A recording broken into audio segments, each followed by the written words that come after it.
Alright. I think everything's good. So, and besides me fixing this, yeah, everything's good. Yep. Alright. We are now into the second game. We finished Ace Attorney.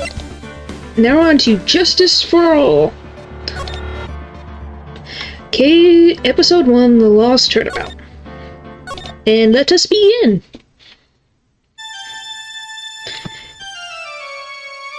We going into a horror movie? Huff, huff. How did I get into this mess? That's far enough. You can't run forever, Mr. Phoenix Wright.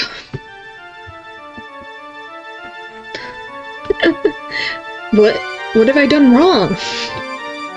I cannot allow you to go on like this. But I'm just a simple defense attorney. Silence! You are no longer worthy of your title.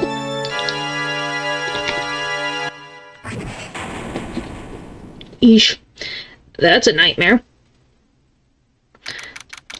September 8th, 9:08 a.m. District Court, Defendant Lobby,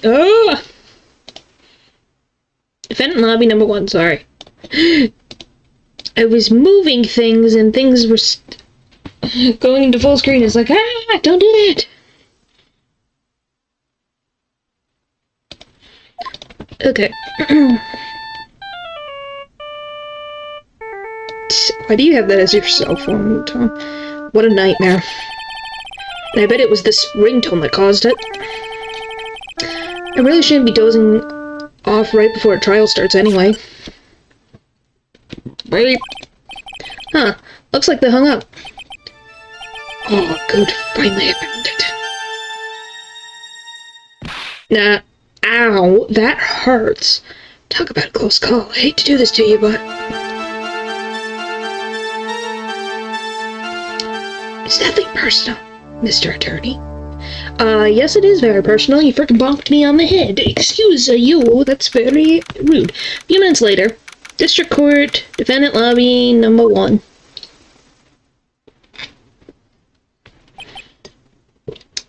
Like, was I sitting here and they weren't here? Ouch, my head. It's throbbing.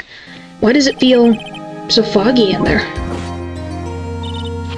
Okay, I'm gonna do Maggie. Good morning! Good morning. What's wrong? You don't look well. People are at their best first thing in the morning. Where's that fighting spirit?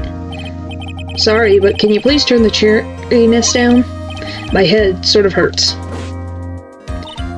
Roger that. Silence.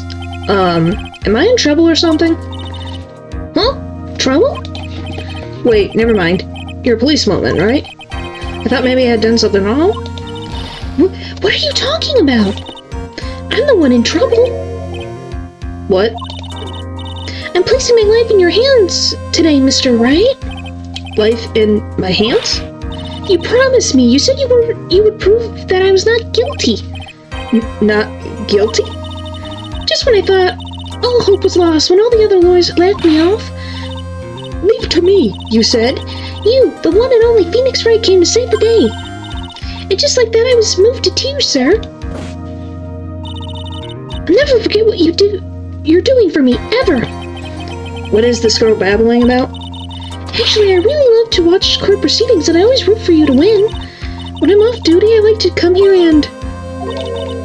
What's wrong? You've been acting really strange, and you keep staring at me. You're making me kind of nervous, sir.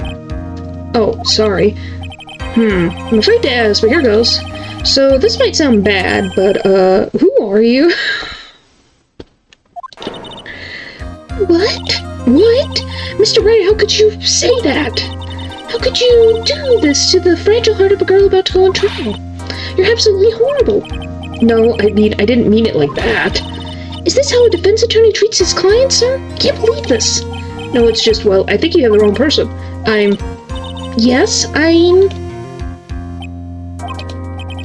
Who am I?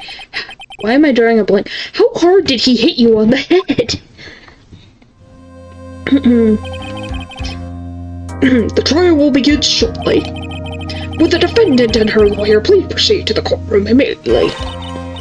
Trial's about to start. I'm counting on you in there, okay?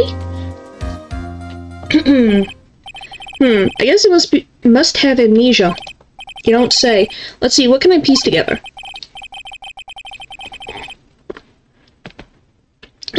From the sound of things, it's probably safe to say that I'm a defense attorney.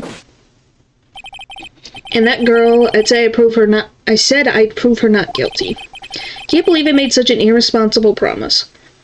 That's your thing, Phoenix. I don't know what you're expecting. Someone please tell me this is just a bad dream. Why do I get the feeling this is one dream I won't be waking up from?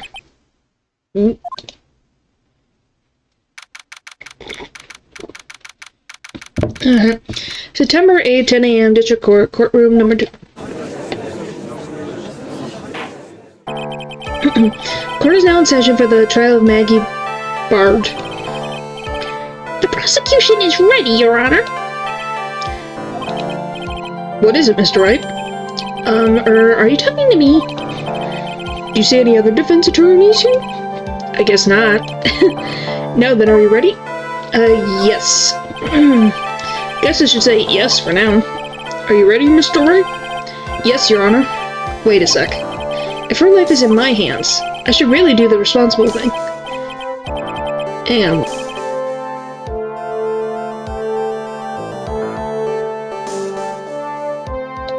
okay. Actually, you see, Your Honor, my memory is kind of... The court will not hear the defense's excuses. Because the defendant is a member of the police, this case is under great scrutiny. Therefore, we must make this trial fair but swift. I believe I have told you this before. I hope you're not telling me you've forgotten. Actually, I have. Mr. Payne, your opening statement, please. Yes, sir, Your Honor. As I'm sure you're all aware, the defendant is accused of killing her lover. What worse, her lover was a fellow police officer. A policeman? You did what to a policeman?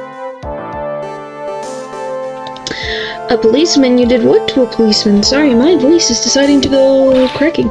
It wasn't me. It wasn't me. And besides, Dustin and I, we weren't lovers like that.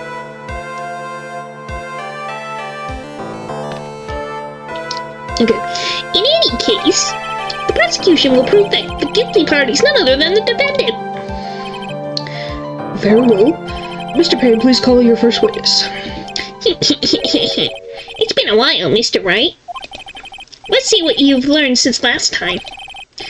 I won't show you any mercy this time, rookie. We're gonna save. Just so I... whoops, sorry, that was loud. Just so I have the thing. Okay, and who are you again? The prosecution calls Detective Gumshoe to the stand. Here we go. Don't let me down, Mr. Wright. Nowhere to hide. I'm so dead. Why does she have feathers all over her? Oh boy. Witness, please state your name and occupation. My name is Dick Gumshoe, sir. I'm the detective in charge of homicides down at the precinct, sir. You don't look very well, detective. Well, sir, the defendant, she works under me, so you know. You work under that detective? Yes, sir, and while I was a trainee, he was always watching out for me, sir. He's such a wonderful guy, sir. I'll never forget what he's done for me. Okay, calm down. I believe you. Detective Gumshoe, please describe for us the details of this murder. Yes, sir. It happened at the park near the headquarters, Expose Park. The victim was one of the local cops, Dustin Prince. He was put down from the benches on the upper path, sir. Sorry, goodness. The landman beat his body up bad and snapped his neck. The details are listed in the report that was distributed yesterday. I used this I've taking report, yes? Why do I not remember getting a copy? Is everything in order here?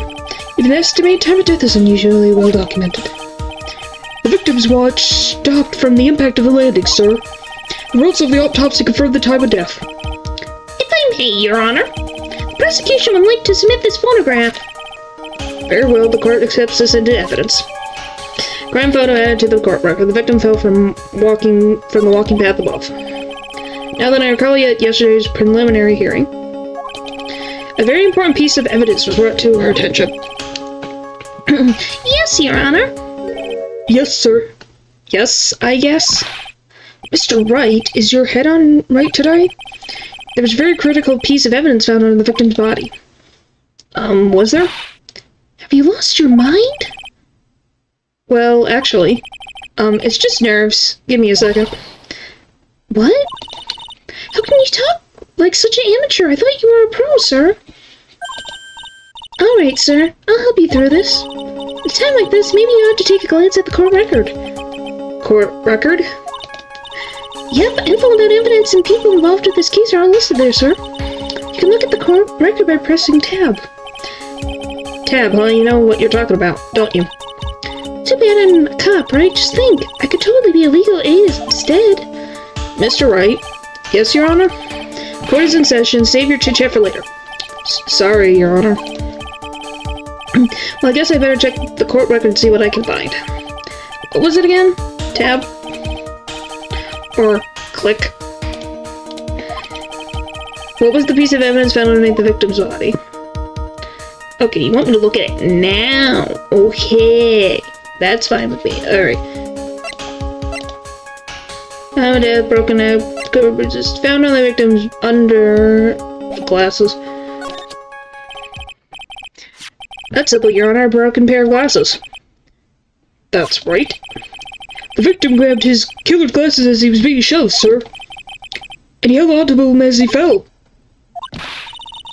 Hey, why are you giving me the evil eye? Those glasses you're wearing. Yes, this is my spare pair. But these glasses they found at the scene of crime are not mine, I swear. You sure about that? Look, it was a coincidence that on the same day I accidentally stepped on mine. Coincidence, she says. Well, if they're glasses, you can check the prescription. So I don't know why... Did they check the prescription?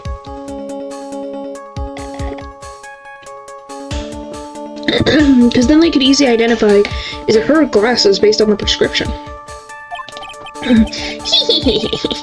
Your Honor, I have further evidence to present. Oh, you have more? And this evidence is very decisive. Very well. Let us hear from our witness about this evidence. Alright, here we go. Decisive evidence. There's something even more incriminating than the glasses under the victim's body, sir. During his date, the victim was pushed from the bench area, but he managed to write the culprit's name on the ground when he landed. I don't like saying it, but it was clear the defendant's name Maggie, sir. With this piece of evidence and the glasses, it's hard to say that not to say she's the culprit. This is the picture of the writing, Your Honor. Why, this is... Yes, I can see her name is clearly written here. The prosecution would like to submit this picture. Understood. The court accepts it into the evidence. Crime photo 2 added to the court record. A photo of the area around the victim's hand. Obviously, if the judge goes, like, to a lower voice and then back to my voice, that's just because I decided it happens that way. As if the glasses alone didn't make you look suspicious. The victim even wrote your name clear as day on the ground. Other profiles, how was her name? It's spelled with an A-Y. But I already told you the glasses aren't mine.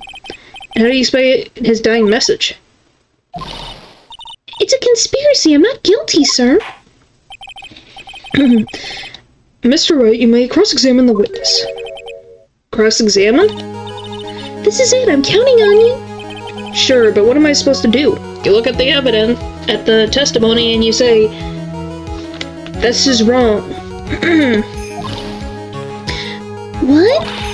This isn't like you at all. Normally this is where you get in the witness's faces. Get in their faces and do what? I guess there's no way around it.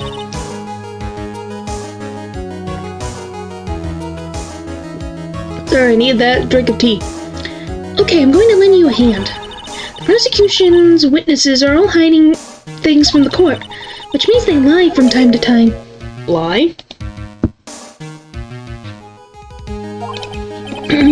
But isn't that detective your superior? Well, even if they don't mean to lie, sometimes people just remember things wrong. Like that detective, he does sort of look like a scatterbrain. Oh, come on, poor Gumshoe. Doesn't matter. Either way, it's bad for us, sir. That's why when you question witnesses, you have to find and expose their lies. Mr. Wright, your cross-examination, please. Yes, Your Honor. Talk about trial by fire. Here goes nothing. As long as I can expose the lies, we should be alright. Decisive evidence. There was something you weren't in the body during this day. He managed to write the culprit's name on the ground. The culprit's name. Yeah, I was surprised too. I didn't want to believe it, but was the name that of my client? I don't like saying it, but it was clear the defendant's name, Meg, sir. Let me make sure I get that. Then we'll press, or, object. Are you absolutely certain? Sorry, pal, but that's what it said. There's a picture of it. No matter which way you look at it, it still says Maggie. He's got a point. Hey, hold on.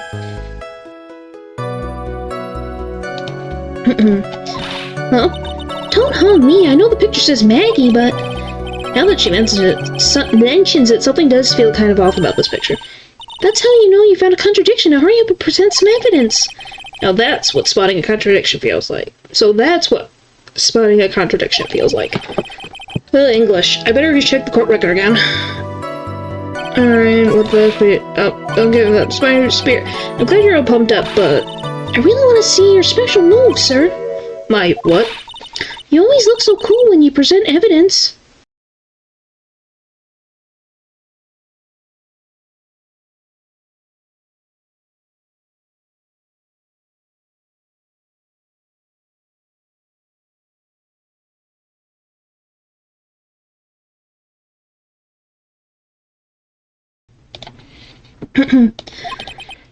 Present evidence? Oh, that's present evidence. Actually, I was just thinking about that. Yes, that's great. The great Phoenix Wright is back. Oh, that's right. Huh? I hear that lately you can present not only evidence, but people's profiles as well. I'm sure it makes things a bit more complicated, so be careful, sir. People's profiles, huh? Alright, let's give this another try. I blur during the day, but I don't like saying it. Okay, go ahead. I don't like saying it, but it was clearly the defendant's name, Maggie, sir. Present profile. Okay, we're gonna save before I make stupid decisions. Present profile. Okay.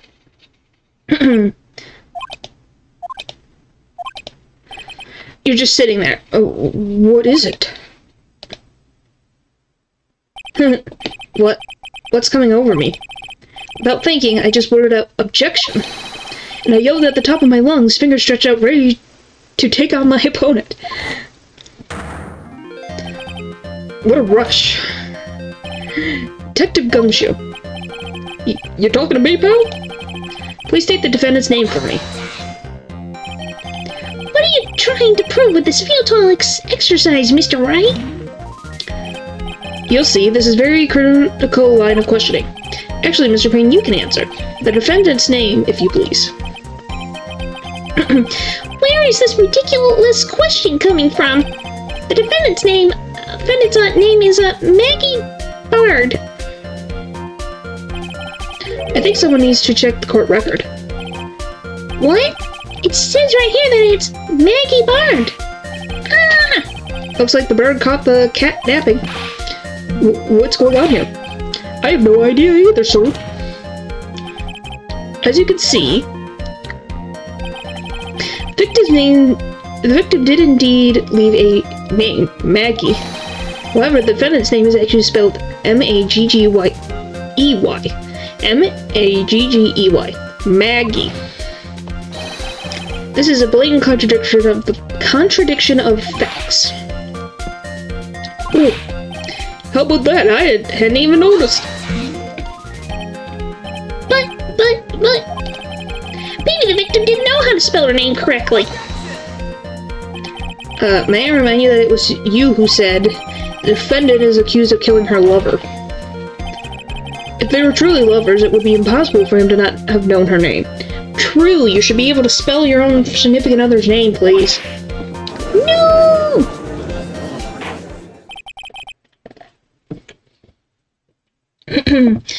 This is very true. Mr. Payne. What is happening? Okay, hang on 1 second.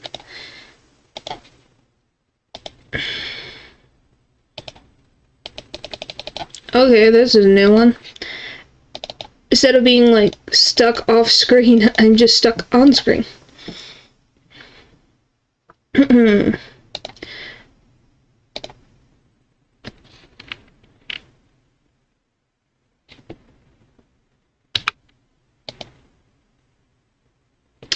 Okay.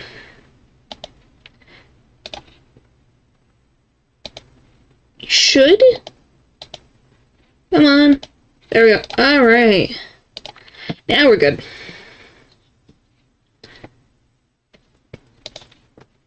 Mr. Payne? Yes, Your Honor? Are you absolutely certain the defendant and the victim, Dustin Prince, were in fact lovers?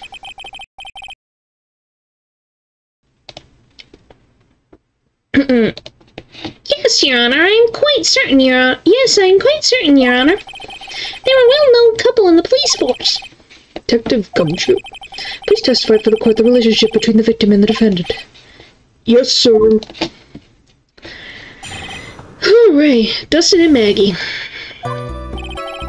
Officer Prince and Officer Bard have been going out for about half a year. Sounded like they were even talking about marriage. The day of the incident just happened to be the victim's birthday, sir. Officer Bard had gotten Officer Prince a present. It was something she had bought over 2 months ago. I should have known, because she came to me to ask what she should get for him. Oh, those two sound like they were close. Nevertheless, tragedy struck. Yes, I see. You may cross-examine the witness, Mr. Wright. Alright. Officer Prince and Officer Wright were going out for half a year. It sounded like they were even talking about marriage. The day of the incident just happened to be the victim's birthday, sir. The day of the incident, you mean September 6th? Yup. The victim, Officer Prince, had just gotten off duty at 5:30 p.m. that day. Since Maggie's night shift hadn't started yet, they went to the park for a bit. I remember when I was young and lovable, it was a jolly time. That's great, Your Honor. I'm glad you're such a cheerful old man. Okay, Officer Bright had gotten Officer Bright a present. What is this present? You seem to know a lot about the defendant. Well, that's because I'm her boss and I gotta watch out for my subordinates. But even what she was going to give as a present, isn't that going a bit too far? Hey, pal, watch what you say. I know if that happens under me, so if someone with so much as scratches there, I really don't need to know that much. Mr. Wright, please refrain from badgering the witness. I agree. Even if this witness has a crush on the defendant, that should not be the point of discussion at this time. Whoa, wait a second. Why are we talking about this? It's all your fault, pal. You're guilty. Guilty. I should have you arrested. I think the good detective is about done here. It was something she had bought over 2 months ago. Over 2 months ago. That is a very long time. Yep. Yep, she was a very considerate woman, pal. Pal? So what was this birthday present? She got him a glove. A single glove? Why would she only give him one? Actually, Your Honor, the glove in question is a baseball glove. Oh, I see, a baseball glove. Officer Prince was a huge baseball fan. Baseball glove? Press further. Just now, I believe you said that the present was something she had bought over 2 months ago. Yep. Yeah. You saying she bought that glove at the store that far in advance? Yeah, nothing like that, pal. Then what is it like? She ordered it. It was custom made. Custom made? The glove was custom made? Yep, that's what I said. So the glove was custom made. Your Honor, I really don't see how this glove is relevant to this case. Yes, it would seem that there is a little relevance. What do you think, Mr. Wright? Do you think this glove is really relevant to this case? Of course it's relevant.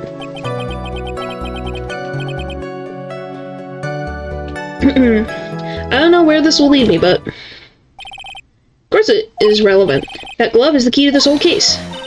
Yes, buffing to the max.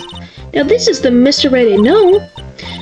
I'm happy you're back, sir. I'm so happy you're back, sir. I was wondering how long it'd take. This is great. Pressing people. Feels like I've done this before. As if I used to do this to squeeze information from even the most tight-lipped people. Very well. If you are that convinced, then let's hear some more about the matter. Actually, I brought the glove with me today. And? Why didn't you say so earlier? Hurry and show the glove to the court. Well, I didn't think it had anything to do with this case. Anyway, this is it, sir. It really does look like a bunch of bananas. It's rather yellow, isn't it? Baseball glove, a birthday present from Maggie to the victim. It was custom made. Officer Prince really liked the color yellow. Where's my... Why am I all the way down here? And that's why you had to special order it? Yep, that's right. That and one other reason. I think this court has heard enough.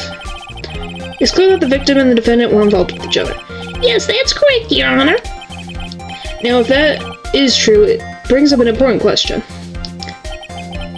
Was the name Maggie really written by the victim? I see your point, Your Honor.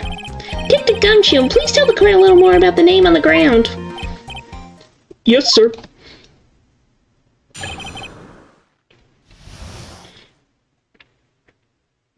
Okay, writing on the ground. We first looked into the writing. Fortunately, we couldn't confirm that it was the victim's handwriting. Next, we checked the victim's pointer finger. We found that there was sand trapped under the victim's fingernail. There was also scratches on the skin that were caused by him writing on the ground. From this, we could confirm that the victim wrote this name with his right hand. Yes, a perfectly logical conclusion. Now then, Mr. Wright, you may cross-examine the witness. Thank you, Your Honor. Alrighty, writing on the ground. Alright, now we gotta figure out...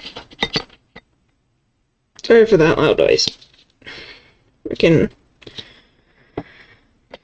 Just drinking my tea. Guess we'll put it over here.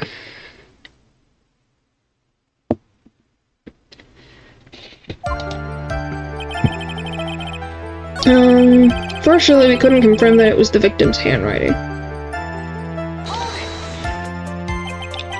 So in the end, you couldn't confirm it? Hey, don't look down on us. I told you, we're not a bunch of simpletons, pal. Everyone knows you can't find out everything you want with scientific investigation. Never heard that before. Me neither. Nor I. I never heard anything like that at the police academy, sir. Okay, so I made it up. Anyway. Next we checked the victim's pointer finger. We found that there was sand trapped underneath the victim's fingernail, and there was also scratches on the skin that were caused by him writing on the ground. Scratches on his skin?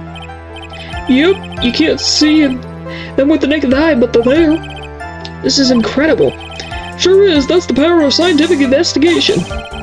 They're so small that we had to use a magnifying glass, like a really strong one. It's got that really scientific sounding name? You mean a microscope?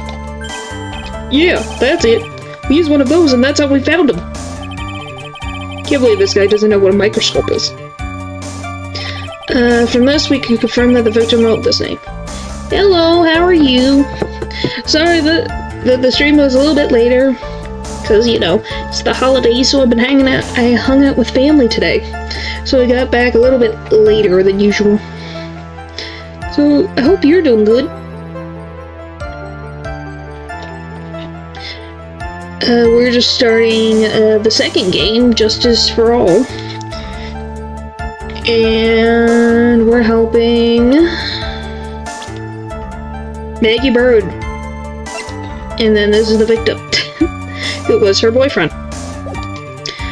Alright. Let's hear what he has to say here. Are you absolutely sure? I believe in the power of science. Yeah, I had fun. It was good. It was fun. I wonder if my evidence is solid enough to counter with. Listening to this, you would think there was only one conclusion. That the name was definitely written by the victim. But don't you think that would be really strange, sir? Dustin really wrote that message with his right hand. Do you think I would have gone through that much trouble to get him his present? Present? What about it? It's because it's a right-handed glove. Writing. Found that there was written in the nails. There was also scratches on the skin that were caused by the burning on the ground. From this, we confirmed that the victim wrote this name with his right hand. Present. Alright, we're gonna save and then present. I'm pretty sure it's the bundle of bananas that looks like a freaking baseball book. Detective Gumshoe, take a look at this. That's the glove, right? Could you tell the court what is special about this glove? What's special? Never really thought about it, but it's really yellow. That's about it. Yes, it's really yellow, but that is only one of its qualities. Well, there's another reason why it's special. What would that be? It's very simple. This glove is made for a left-handed person. Bingo! Left-handed? Why, you're absolutely right. This glove is made to be worn on the right hand. That's why it has to be custom made. You never seen a bright yellow left-hander's glove for sale, have you? Well, no. So, detective, which hand did the victim use to write the name with again? That's easy. That's easy. It looks as obvious from the picture that it was his, Wait a sec. Don't forget that the victim was left-handed. Yep. Oh!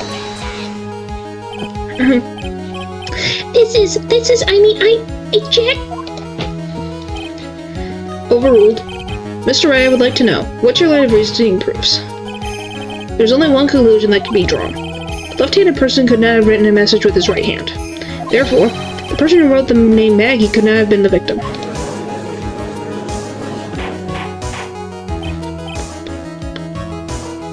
Order.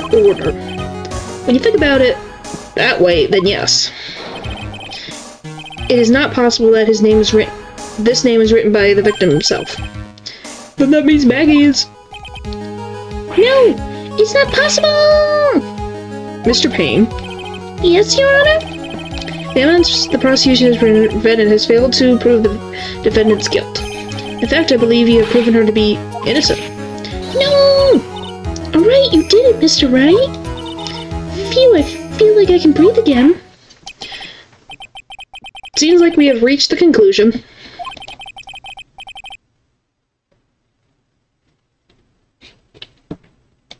Holy tamales. It's not done just yet. They're gonna hate that guy. I hate the guy that comes after Gumshoe. Yeah. It's not gonna be fun. I forget. Well, that was loud. Yeah, the guy is something. I'm gonna have to figure out what to voice him as. Which I guess I could do this voice, something like this, I guess. Who knows. You did a fine job once again, Mr. Wright. Me, Your Honor? Ah, well, thank you, sir. Well, you always have to deal with the very annoying dude at the beginning. I think it's this one that you deal with an interesting case. I think it's this one. I don't think it's Trial and Tribulations, but there's a case at this one where it's like, oh, I'm not gonna spoil, because I don't know if you've played the games, or it's been a while, but yeah, there's a certain case that I can think of that's gonna be interesting.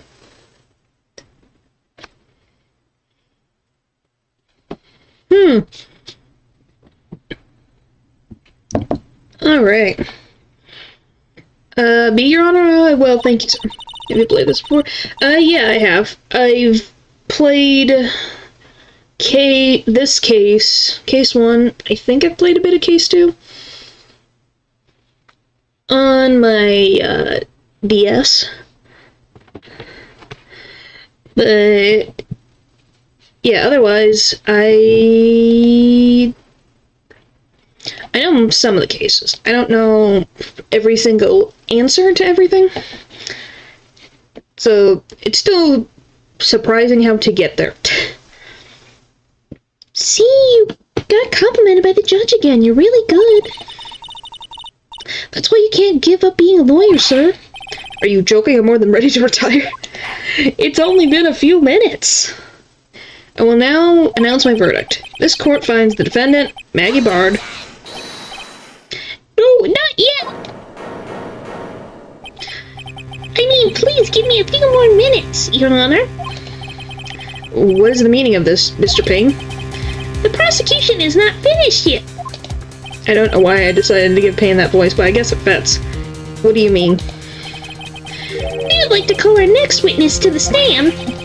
What? What? And what did this witness? That is correct, Judge. In the sentence structure. The moment the victim was pushed to his death. I am so sorry for your poor ears for this dude, but it fits him so well. Alright. What's more, he saw the very face of the culprit. What the heck? The heads just go da da da da da. Order in the court. I believe a recess is in order. Afterward, we will hear from this new witness. I had a feeling this was a bit too easy. His name is Payne because he's hard pain to deal with. Yes, he is. Just like how Phoenix Wright is a phoenix who always gets his cases right. Just like how Miles Edgeworth will go miles, even to the edge of the world, to get evidence worth putting in court. Who knows? This joke will go on forever. We're not gonna do this. I need more information. I have to see what I can find out during this recess. I can't let my guard down. It's only gonna get tougher from here. Court is adjourned for recess. To be continued right now.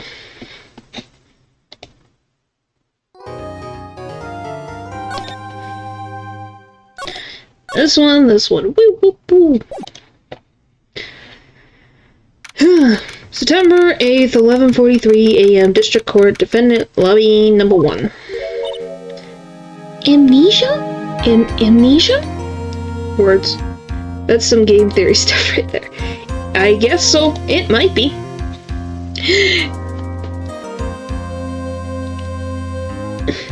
Just like how Maggie Bird, you can think of it as Bard or Bird. She's got feathers on her.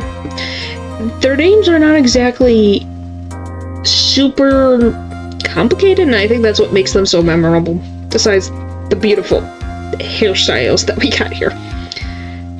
Amnesia? Can't believe my lawyer's trying to defend me in such a state.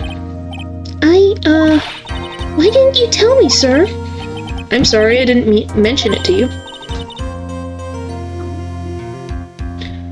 Oh, I know what to do. I heard you can fix something like this with a really strong shock to your system. Where? How long are we in recess for?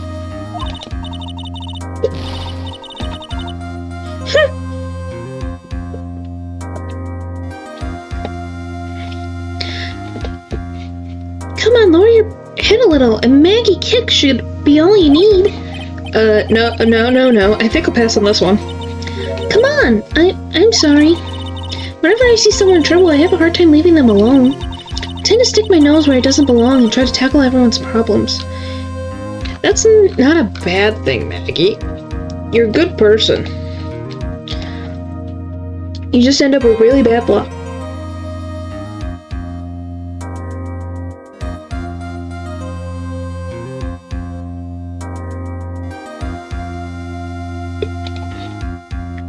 Alright. Well, my head's one problem you will be tackling today. I don't think she meant literally Phoenix for the other ones. You, yes. Other situations, no, she's not tackling them. Well, we're here to solve your problem first. We can deal with mine later. For now, do you think you can fill me in on a few things? Of course, I'd be honored to. Well, I guess we'll start with my name, and then I can tell you about me. No, that's okay. Really, I think I know you and your name pretty well now. By now. I was wondering if you could help me figure out a few things about myself. So my name is Phoenix, right? What a weird name. You don't say. Oh, what would Edgeworth think? Oh, Edgeworth coming in and be like, right, what's wrong with you? And it's like, who are you? You forgot me? That would be a very funny scene. This is serious. You really don't remember. I'll tell you what, sir. You can have this back and maybe they'll help. This is a business card? I got this from you. It's my prized possession. Maggie, please get a better prized possession, please. You can borrow it for now, but please give it back, okay? Okay, there's some numbers written on the back. Oh, that's your cell phone number. Phoenix's business card added to the court record. It's my business card. I wrote my cell phone number on the back. Guess for now we should stop talking about me and start talking about this case. This case? Yep, can you think of anything that would be helpful for me to know? What can I tell you?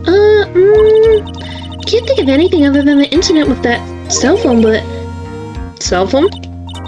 Yeah, your eyes lit up when we talked about it at the detention center, sir. Hurry up and tell me, hurry up then and tell me, this might be very important. Okay, Roger. It was on the day of the crime, just before 6 p.m. I picked up a lost cell phone while on a walk with Dustin.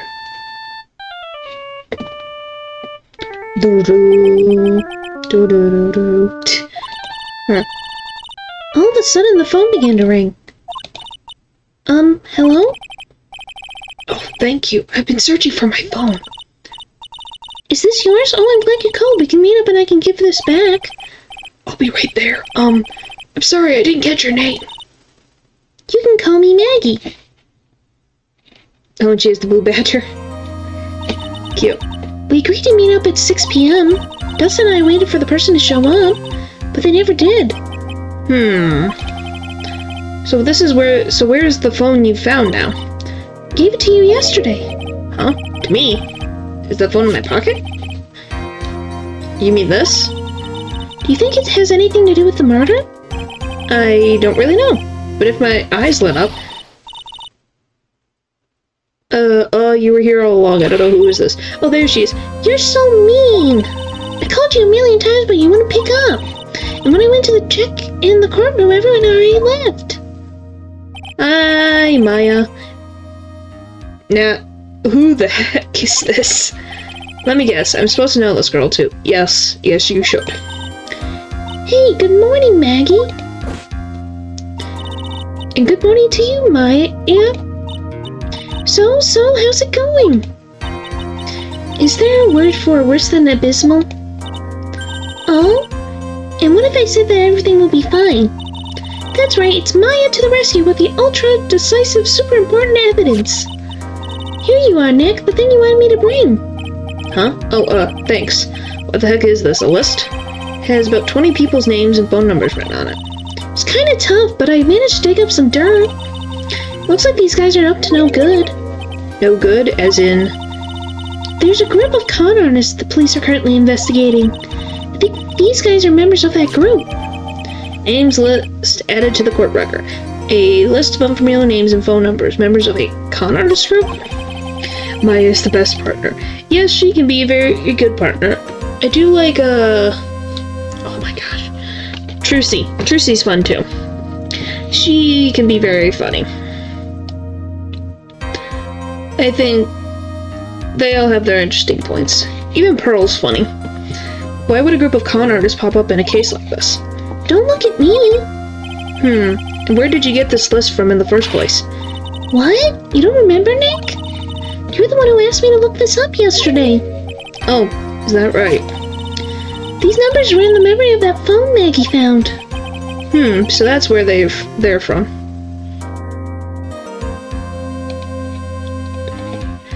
Yeah, they're best pals, and I think that's nice, that they are good friends. I wonder... You're awfully forgetful these days, Nick. I want to see, does she pop up in the profiles now? Now she did. I don't remember who she is, but I get a feeling I know her. But you know Winston Payne's aged. Lacks present, generally bad at getting his points across. 30? 22. Well, they have an 8 age gap. Alright. I hope I never get to be a forgetful prune like you. Maya, actually, Mr. Wright is... Mr. Wright, recess is now over. Please bring the defendant and return to the courtroom immediately. Oh, whoops, guess we have to get going. We can talk about you being old later, Nick. Wish us luck. Wish us luck.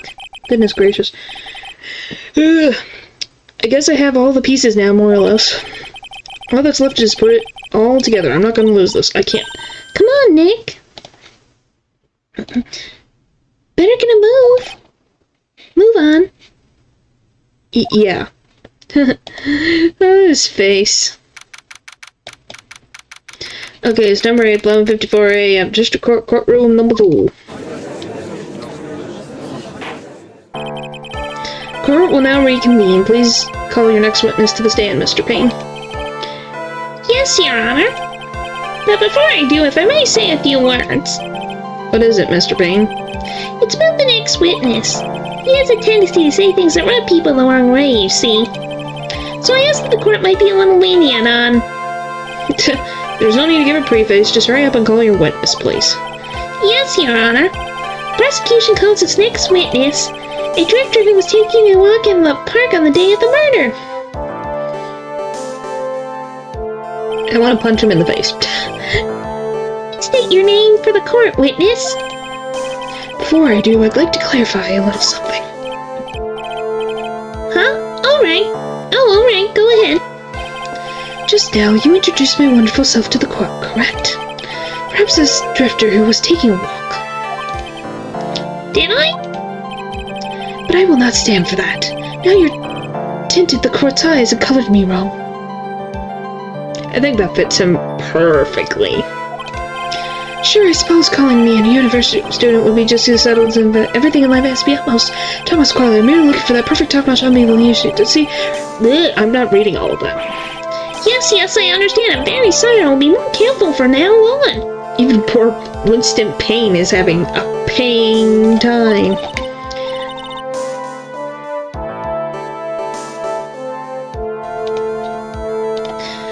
What is...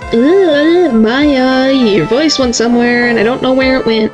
You made Payne sound like Dr. Doofenshmirtz. I guess he fits that. He has that vibe of Dr. Doofenshmirtz. Because, you know, they talk very high-pitched. His objection is very high-pitched, and that's about as high-pitched as I can get. And I have to cough every time I do it. What is he, a human chatterbox? I have to question him?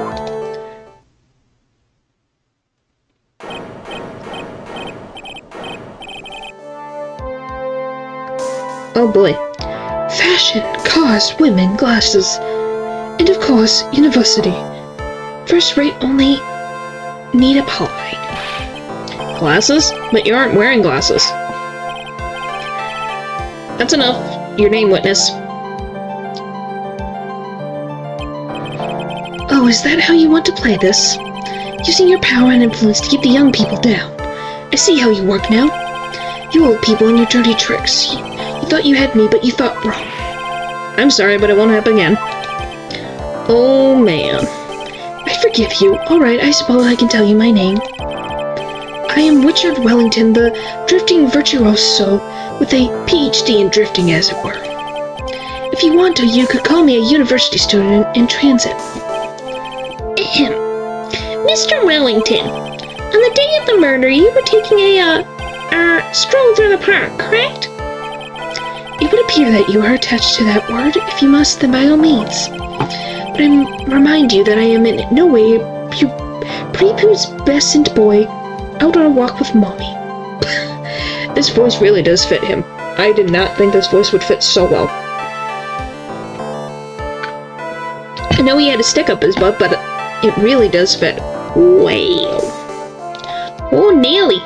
It'd be perfect for you. If you must know, I am... Anyway, please testify to this core what you saw during your walk through the park. You said it again, taking a walk. You know, you... What you witness will do, Mr. Wellington. What I saw that day.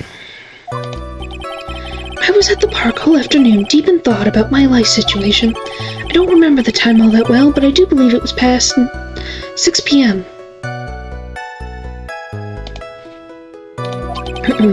All of a sudden, a police officer fell from above, right in front of my eyes. Without a thought, I looked up, and there I met the eyes of a charming young lady. And of course I remember her sweet face. It was that of the pretty defendant there. The only other thing I saw was the banana that fell with the police officer. The banana. One banana. That was certainly a decisive testimony. I have a few questions. It does look like a banana, but this is one banana? That is one banana. What bananas have you been buying? Decisive, Nick? Did you hear what he just said? Yeah. That's all you have to say? How can you be so calm? It's strange. My mind is very calm and clear. Maybe it's because I believe in my client? You mean Maggie? Yes, and if she really is innocent, then that can only mean one thing. That guy is lying. You may now question the witness, Mr. Wright. I'll find out the truth, no matter how well you craft your lies. Okay.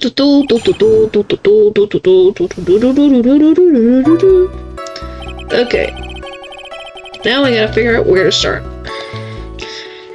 Deep in thought about my situation. I don't remember the time all that well, but I do believe it was past 6 p.m.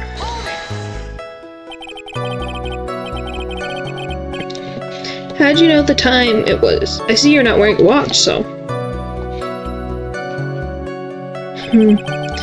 Is that the best you can do? Do you think you can discredit me like that? You're just a third-rate based fool. I guess I can't expect real smarts from you.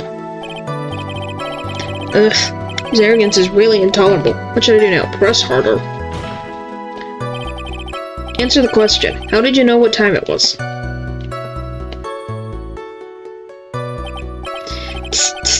I can't believe I have to deal with a worm like you. You're just a shallow man who can only slam on desk and point at people for fun. I guess I don't have a choice. I try to explain it so that even a third-rate simpleton like you can understand. There's this little thing called a clock at the park. Do you get that? Do you know what a clock is? It's a thing that tells you the time. As you can see, Mr. Wright. Excuse me. As you can see, Mr. Wright, it's even in this picture of the crime scene. Oh, so it is. I looked at that clock, and that's how I knew the time. But if you ask me, this whole concept of picking time is utterly no. You're gonna just do that. And yet again, another flood of meaningless words. Talk about a first-class waste of time. In any case, I'll send a police officer frostbite right in front of my eyes. And how did you know he was a police officer? You obviously have no idea how my powerful deductive reasoning skills are. At one glance, I could tell what kind of occupation he held. That shoddy, no-do something, cheap clothes shoes. I suppose it was also because he was wearing a police uniform. Shouldn't that statement have come first? Well, that's pretty impressive. Hey, Nick, do you think he's figured out what I do? You and I haven't figured that out yet. Without a thought, I looked up and there I met eyes with the charming one like, yeah, lady. Are you sure you got a good look at her face? It is really something. Yes, sirree, he is. Animals have this thing called an eye, Mr. Wright. They use this eye to see things. In this case of humans, we have two of them. Yes, even you. I don't care if I have them or not. Did you or did you not get a clear look at her face? That's what the witness was just about to get to. I would like to request that Mr. Wright not use such a loud voice during questioning. Sustained. Mr. Wright, please refrain from raising your voice in this court. Then please don't make me have to raise my voice. Like, I just want to, like, chop off this little bit of hair. Make me happy. Are you finished? I would like to continue if that's alright with you. Alright, of course I remember her sweet face. It was that of a pretty defendant there. Okay. So you're sure you're not mistaken? Please, don't be confused your pitiful train wreck of a life with mine. Boy. I'm what you call a famous brand name product, while you're only a cheap imitation. There's no way someone as magnificent as myself could have made a mistake.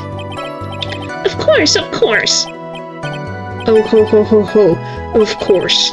Did you notice anything else of interest, witness? The only other thing I saw was that banana that fell with the police officer. The banana? Well, it was actually more than just one, more like a bunch of bananas. What could a bunch of bananas be doing there? And why would I know such a thing? I'm only telling you what I saw. That's really strange. Maggie never mentioned anything about a bunch of bananas. That's it, Nick. He's gotta be lying about the bananas. Could be, but there's no reason for him to lie about there being bananas at the crime scene. And what if it's not a lie? Well, maybe he thought he was seeing one thing and it was something else. If he mistook something else for a bunch of bananas, then that would be an inaccuracy. Think, Phoenix, think. My client is innocent, there's no way he could have seen what he says he did. Which means if we can somehow show he's lying... Yeah, that's exactly what we need to do. She's right. She's got a sharp mind, but I wish I could remember who she is. Is everything okay, Nick? Hey, blah, blah, blah, blah, blah. Present the bananas. Here be some bananas, sir.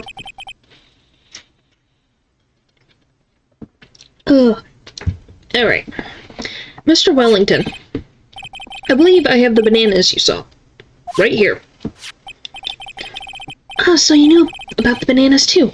Why didn't you say so earlier? But don't think you can use this as a way to pull more information out of me. And that's where you'd be wrong. Mr. Wright, what is the meaning of this? Isn't that the baseball glove? Huh? What? A baseball glove? Doesn't it look delicious? Care for a bite? That's not... It's a no! Your Honor, I think this proves a very important fact. This witness loves bananas. Has bad eyesight. By the way, just how bad are your eyes? Huh? Why are you asking me about this all of a sudden? Your Honor, it's very simple mistake to mistake a glove for a bunch of bananas. No, I don't think so. Objection overruled. Haha. You're one of those people. Yes, you know what I mean. You're like those people who used to... No, we're not doing this again. Leave from a I do think there's never a doubt, don't you?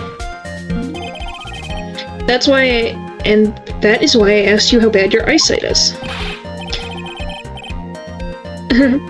Yep, a baseball glove looks very good. Who wants to eat frickin' oh my gosh. Why can't I remember what it's called right now? It's bothering my brain. What is a baseball glove made of? What is it called? But I can't think. Leather. That's what it's called. Leather. I couldn't think of it. I'm like, what is it called? It's the thing in Minecraft. Of all the things, I'm like, it's leather. Yeah, leather don't sound too good. They're both 200 out of 200. Suppose you're gonna tell me that's terrible, right? Why are you not wearing your glasses today, then? That's because I lost them recently, you see? Of course I was planning on getting a new pair made right away. But you know, my glasses are nowhere to glasses to replace them. How about when you witnessed the crime? Were you wearing your glasses then? How about it, witness? You are an unrelenting, evil man. You're like those people who rejected Joan of Arc, something like that. And while she didn't know anything, she was gruesomely burned at the... Which boils down to you were not wearing your glasses at that time. Therefore, the incident of the woman at the scene of the crime and that of the defendant cannot be proven to be the same by this witness. But the height difference was only 9 feet. It was very possible for him to see the face of the culprit standing on the upper path. Witness, please do more accurate in your testimony. Be more accurate in your testimony. Remember, a person's life is at stake. Yes, Your Honor. Now then, please continue with your testimony. Please tell the court what happened next in the moments after you witnessed the crime. What happened next?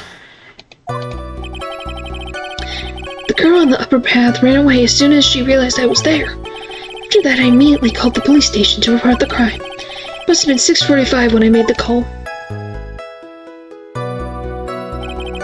They must have had a lot of free time on their hands since they showed up within 10 minutes.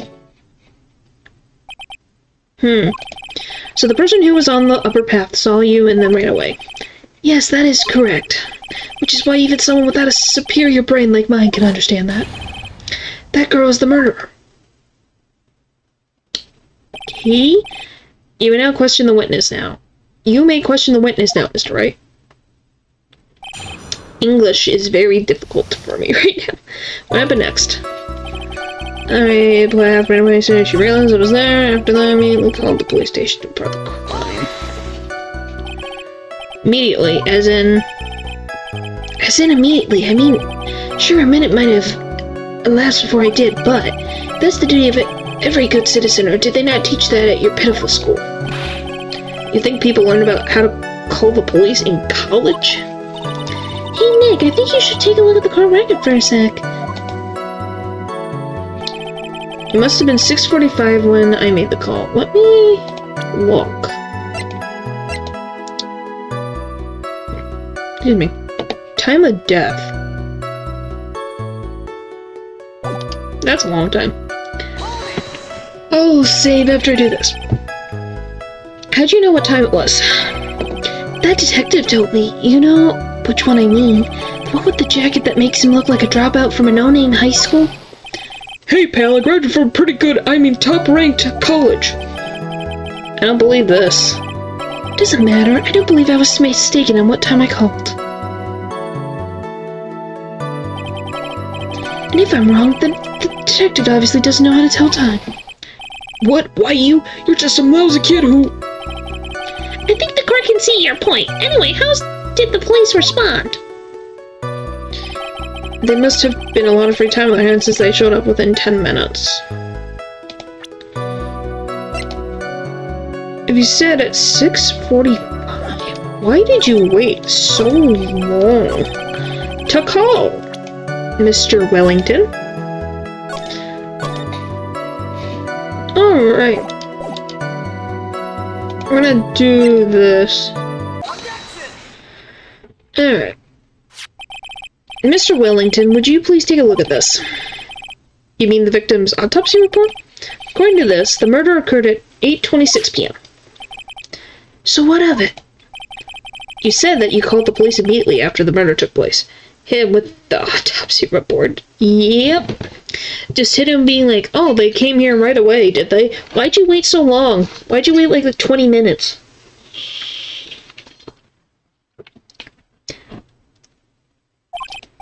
However, by the time you had called the police, it was already 6:45 p.m. There's clearly a 15-minute gap here. Do you deny it? Okay, 15 minutes. That was close. I think this court would like to hear what you were doing during this 15-minute gap. Yeah.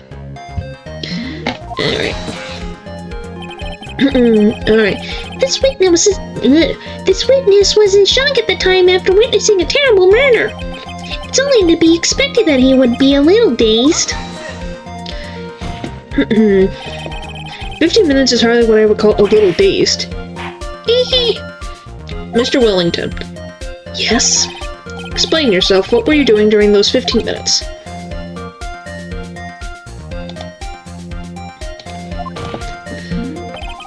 Answer the question. Telephone, Spit it out. Spit it out. I was searching for a phone booth. A phone booth? You mean you don't have a cell phone? You and your questions, as if you're trying to open all the layers of Matroscato. You think you're really something special? Witness. I lost my cell phone there. Are you happy? You lost it?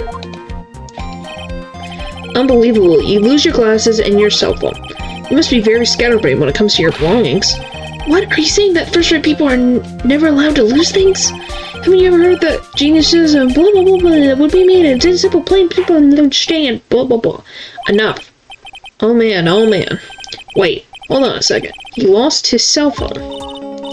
Nick, that cell phone, could it be? You mean this cell phone Maggie found? There's no way. Boy, I didn't see this coming. What should I do now? Question further. We need to hit him with the frickin'... Is this your phone? Mr. Wellington, where's your cell phone right now? What are you getting all excited about? You seem to be a little confused. I found my cell phone. I'll have you know. See, here it is. Oh, I see. Looks like he got his phone. And I thought that just maybe this was his. Yeah, this is very funny. Well then, I think we cleared this issue up. At the time of the murder, the witness did not have a cell phone because he had lost it. Therefore, the delay in his call was caused by a search for a phone booth. Well, that's the gist of it. I guess you could put it that way and leave it at that. Do you have any further questions, Mr. Wright? There is something. Your Honor, the witness' testimony does not make any sense. I don't believe that there was ever a need for the witness to search for a phone. How dare you? How dare you? You can't just make outrageous claims like that. You do have some sort of proof, don't you? Well, yeah, of course. This evidence should be good enough, I think. Alright, let's have this proof then. Please present proof that the witness had no need to search for a public phone booth.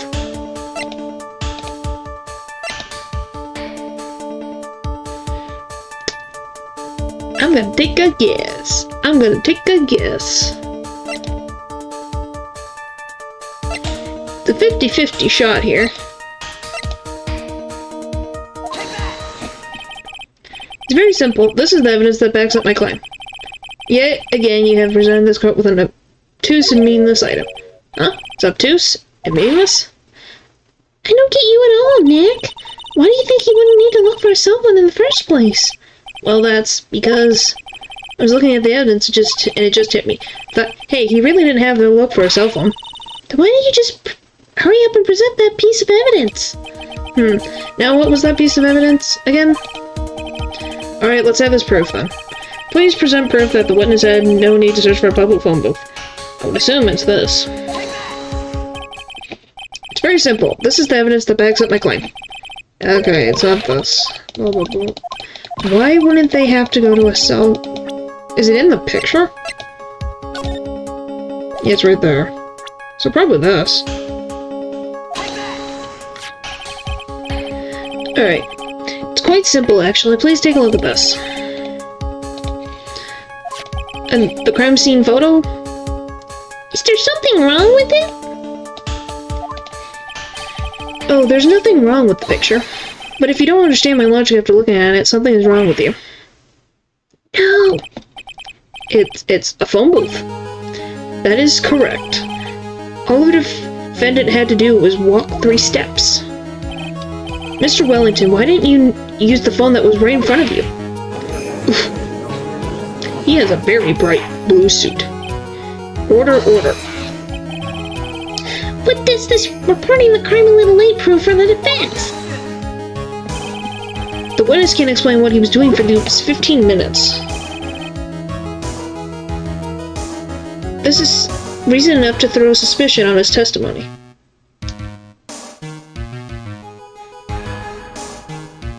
Why does this thing? Yes, this is very true. What do you have to say for yourself, witness? Then I can bet this phone really is his, Nick. He must have killed Dustin to get his phone back. Maggie said that she was going to return it to him, so there's no reason for him to kill for it. And on top of that, we still have the phone she found anyway. But if he wasn't looking for his cell phone, maybe he was looking for something else? Was he? Mr. Wright. Yes, Your Honor? Do you have any thoughts you would like to share with the court? Can you offer an explanation as to what the witness was doing during those 15 minutes? I have an idea. There's only one possible explanation. Alright, let's hear your explanation. However, be warned that if your explanation is not persuasive, I'm going to save.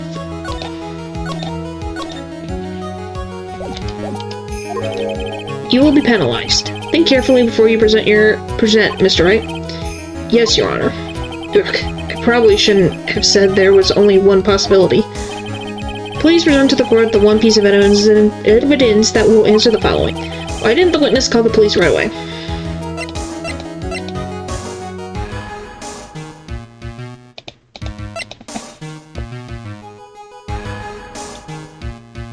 Well, it's either this or the other thing. Nope. You can tell, because the thing didn't go away. You can tell.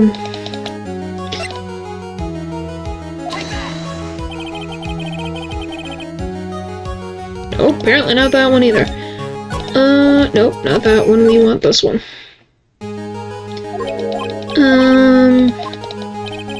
Please present to the court the one piece of evidence that will answer the following. Why didn't the witness call the police right away?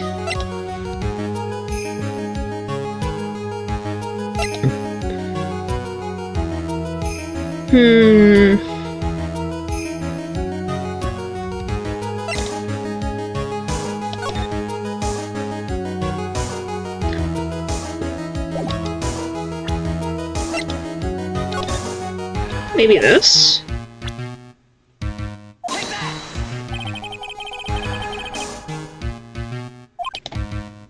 Oh. I'm thinking about it, I'm like, oh, maybe it's the sand? It's not that.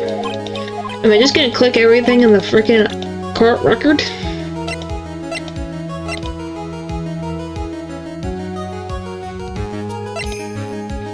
Did we present this already? Yep, we did. Okay.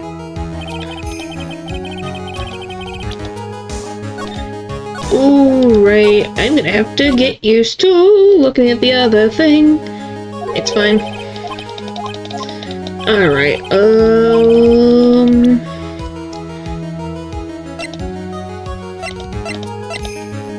okay, now, body was also covered in bruises.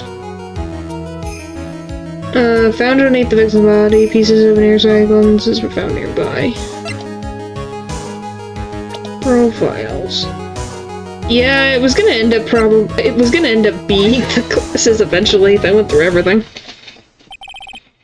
Mr. Wellington. What? Don't do that. You almost gave me a heart attack. These are your glasses, aren't they? Where did you find... I believe the court all heard what you just confessed to.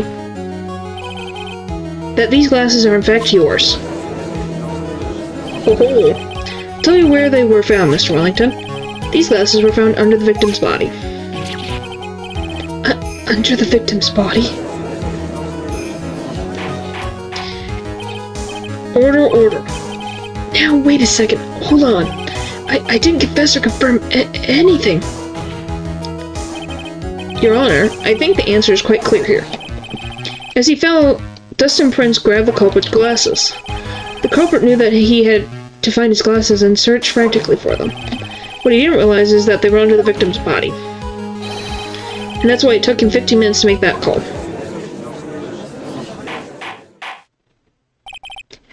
Mr. Wright, are you inducting the witness as the real murderer? Of course, this is precisely what I'm doing.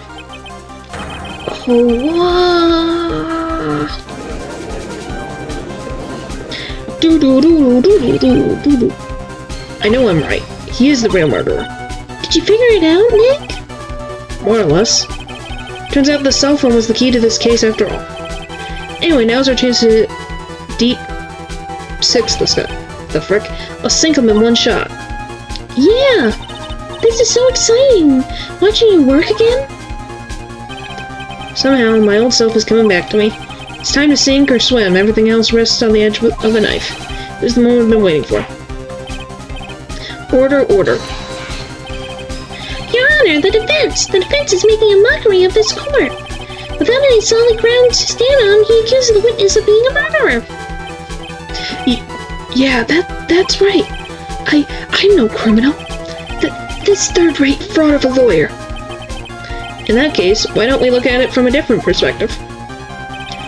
Let's hear your explanation as to why you're not the murderer. Why, that's easy. For example, there's the name the victim wrote. What about that? Yeah, he really went bananas. Oh, you mean the name Maggie? Yeah, even an idiot like you can read that, right?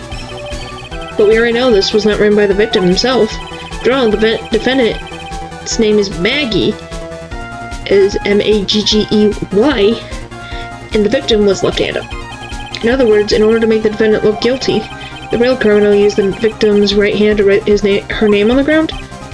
But, wouldn't that mean that the real criminal was someone the defendant knew? In other words, how else would the person know her name was Maggie or Maggie? That is a good question. The witness did not even know of Miss Bard before this trial. Oh, I forgot. Was there any way this creep could have known Maggie's name beforehand? There is a way. It would be best if I could prove that witness had a chance to learn. That the defendant's name was Maggie. Now will the defense please present its case? How could the defendant have known how could the witness have known the defendant's name? Now it's the cell phone. Mr. Wellington, you didn't have your cell phone with you on the day of the murder, correct? So what if I didn't? When you realized you had lost it, what did you do? What did I do? Didn't you try to find it by calling it? How did you? Your Honor, these questions have nothing to do with... Overruled. Mr. Wright, where are you going with this line of questioning? Do you think there is some relation between the witness's cell phone and the murder? I do, Your Honor. On the day of the murder, Maggie Bard picked up a lost cell phone in the park. And she also received a phone call from the owner of the phone.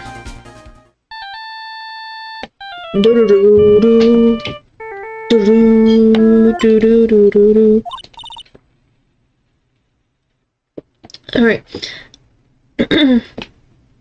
Hello? Oh, thank you. I've been searching for my phone. Oh, is this yours? I'm glad you called. We can meet up and I can give you this back.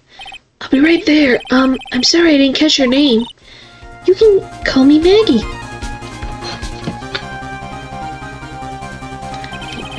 That's when you learned that her name was Maggie.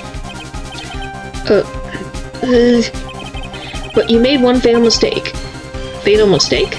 My client's name is Maggey, but the name that was written on the ground was Maggie. This is a mistake that could only occur if all you knew was how her name sounded. Eek! Go, Phoenix Wright. Way down, we're not, we're almost done. Alright, order. But, Your Honor, the witness has no motive. And your point is? Very simple, Your Honor. A person would usually not kill someone without a reason. Mr. Wellington has no reason to kill anyone. Oh boy. That is absolutely correct. I don't have a motive. Mr. Wright, Your Honor, can you explain what motive this witness could have had? It's very simple, Your Honor. Are you sure, Nick? If I said I can't offer an explanation, then the trial's over, right? Yeah, but... Now then, please present to this court proof that the witness had a motive.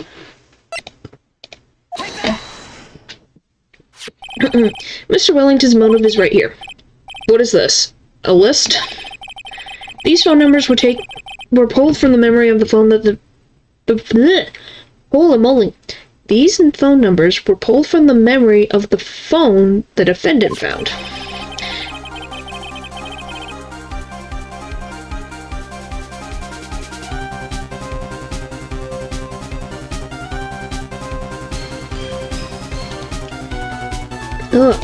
And we have determined that the people on this list are members of a certain group. You looked up all those numbers? Of course. This is a list of phone numbers was stored in the cell phone's memory.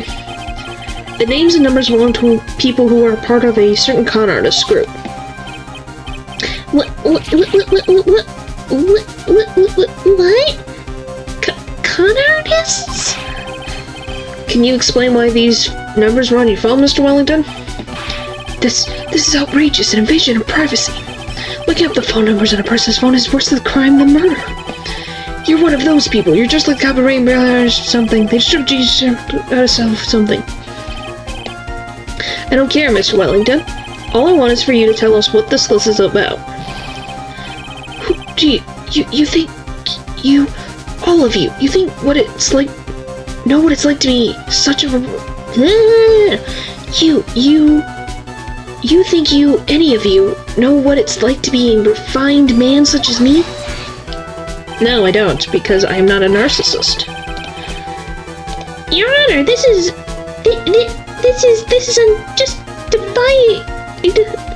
badgering of the witness. Objection overruled. Mr. Wright, what is the meaning of this? Why would the witness have the number of groups and con artists on his phone? Isn't that obvious? The witness is a member of that group. Mr. Wellington is a member of this very group. No! All of your friends' phone numbers are stored right here on the cell phone. If anyone were to look into these phone numbers, it would be all over for you. That is why you had to kill. No! This is too much! That does make quite a bit of sense. Well, Mr. Wellington, would you care to explain? I got you now. That police officer. Your Honor! What is it, Mr. Payne? Your Honor, this is unjustifiable badgering of the witness. You said the exact same thing only a few seconds ago. Please, let's think about the content of that phone call. Okay, blah blah blah, we went through this. The defendant had already promised that she would return that phone. After that, all Mr. Wellington had to do was meet with Miss Bard to get his phone back. Why then would he need to kill anyone? That is a valid point. What does the defense think about this? If you think about it logically, then it makes sense. Then maybe we should be thinking outside the box. Yeah, if we think like that, let's see. Maybe that slime ball saw something at the crime scene that made him commit murder. Yeah, you know, because he did not think things through. Your thoughts, Mr. Wright? Well, I don't think Mr. Wellington went to pick up his phone in a very friendly manner. But he was promised his cell phone, so why would he have been unfriendly to defend it?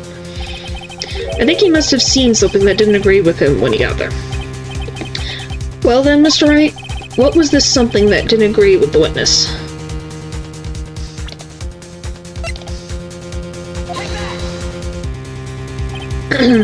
What Mr. Wellington saw was the victim.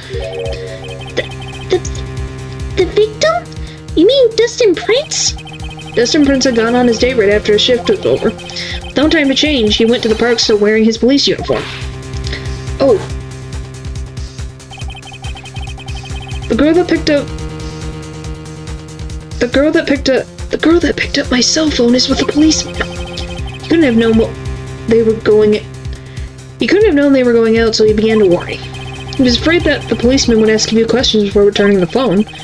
If I do anything suspicious, he might make a Monday check on my phone. In his mind, it was possible they had already run a check on the phone. And he went into a panic, is what you're saying. Exactly. Officer Prince was murdered simply because he was in uniform. Which is sad. Mr. Payne, do you have any comments? I'm thinking. It seems the truth has come out at last. The witness, Mr. Wellington, you are...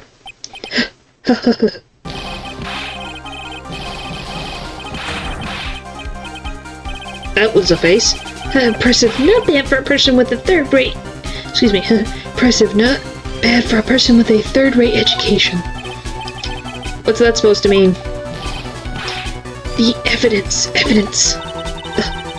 That guy is really creeping me out. All you've been waiting around and talking about is that suspicious cell phone.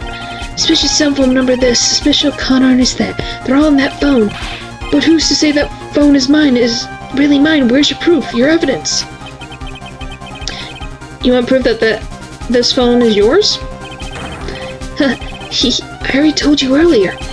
That phone I lost, I already found it. You don't even have the slightest idea who the phone in your hand belongs to. You can't be sure it isn't mine, you simpleton. What?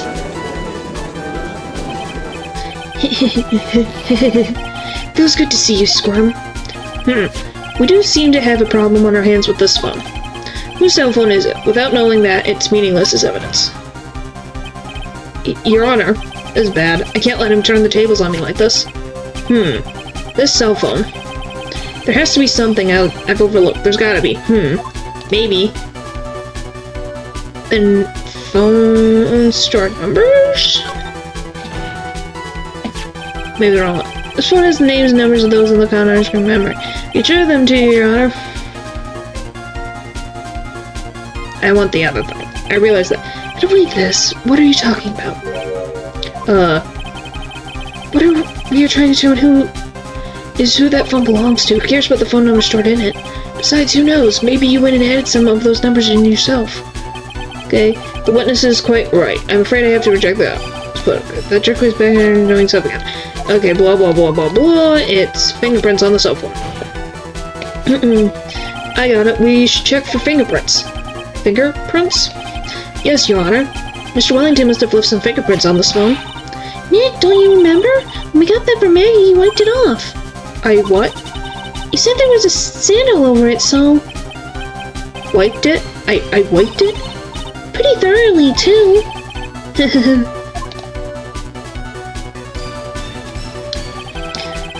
It's all so much fun watching this third-rate trash babble like morons again amongst themselves. He made a complete recovery. How many times do I have to say this? My cell phone is right here, see? Oh, and incidentally, you can't check the numbers stored on this phone. It must have glitched because all the numbers just magically disappeared. You gotta be joking. You erased all the numbers I was going to use as evidence. Mr. Wellington. What's this? By the tone of your voice, it sounds like you still have some fighting left in you. Where did you finally find your cell phone? Alright, ha ha ha. Oh, you are too much. And of course you have no idea what I'm talking about.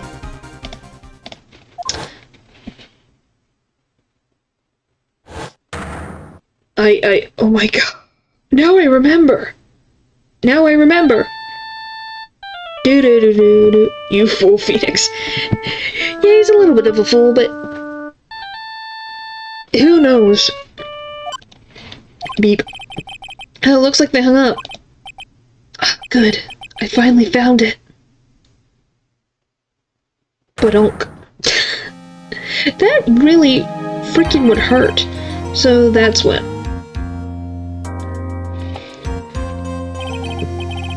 What's wrong, Mr. Attorney? Why the harsh glare in your eyes? Nick, we worked so hard to get this far, but if you don't do something quick, he's going to get off scot-free. I know. I know this one has to be his. But how am I supposed to prove something like that? Mr. Wright, if you cannot prove who the owner of that cell phone is, you're in predicament. There's no basis, therefore no power. Looks like you came up a penny short. Where? Where did I go wrong? Just let me present evidence. Don't blame yourself. You're merely a third-rate lawyer. You only made one big mistake. Who are you? What are you? That's something you haven't figured out for yourself yet. Who am I? Court hereby concludes the cross-examination. That will be all. I'll have to bid you gentlemen and ladies goodbye. I have a reservation at the ultra-fancy restaurant on the upper side of town. Thank you for your assistance. You had a stressful day, so please, bon appetit. What am I supposed to do? Am I supposed to just let it go like that? Raise an objection. Please wait, Your Honor. Alright, Nick. I think I may be able to prove it. Prove it? Prove what, Mr. Wright? Everything. Your Honor, the cross-examination is already ended. Besides, the defense is just going to badger the witness with more inane questions. You will not harass the witness, is that clear, Mr. Wright? Yeah, I don't have to question him. Did you hear that? No harassment allowed, Mr. Attorney. Please, Your Honor. Very well, but this is your last chance, Mr. Wright. You may present one piece of evidence to the court. You only get one shot at this. If you cannot prove everything,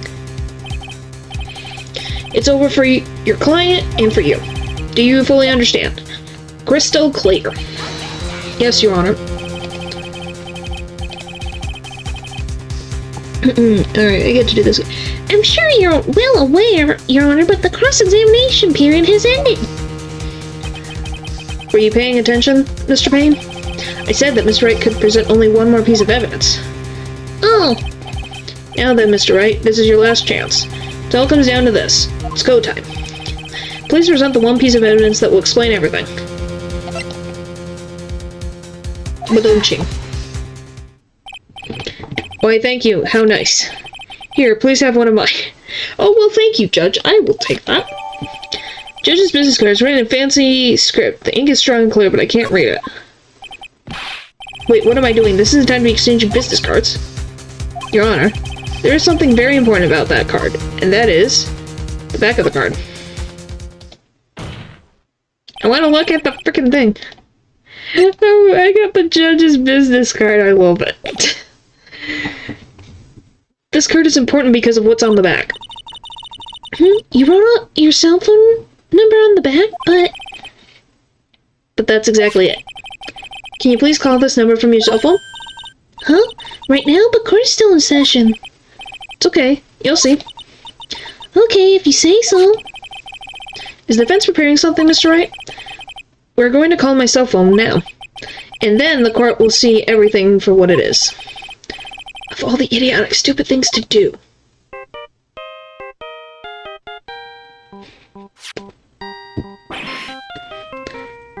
Yeah. Weird. Your phone ringed when Maya's calling it.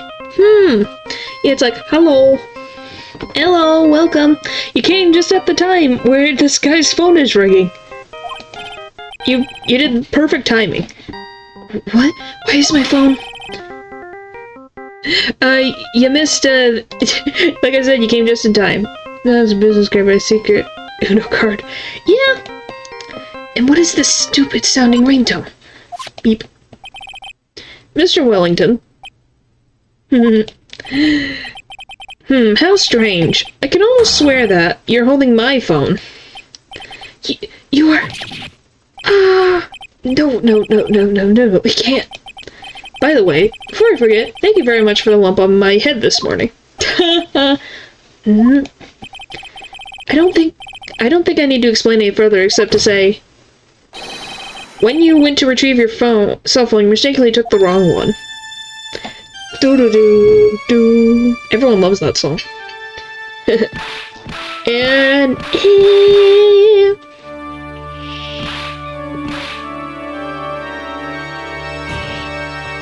Okay, we need, like, a medic. Because this is what's happening. But yeah, you came just at the right time at the end of the first case. We're gonna play a bit of case 2, where everything really begins, but yeah. So this is what happened. You were knocked out by Mr. Wellington. He is a man who lives on his pride and self-image alone. It's a nice ringtone, Phoenix says. It is!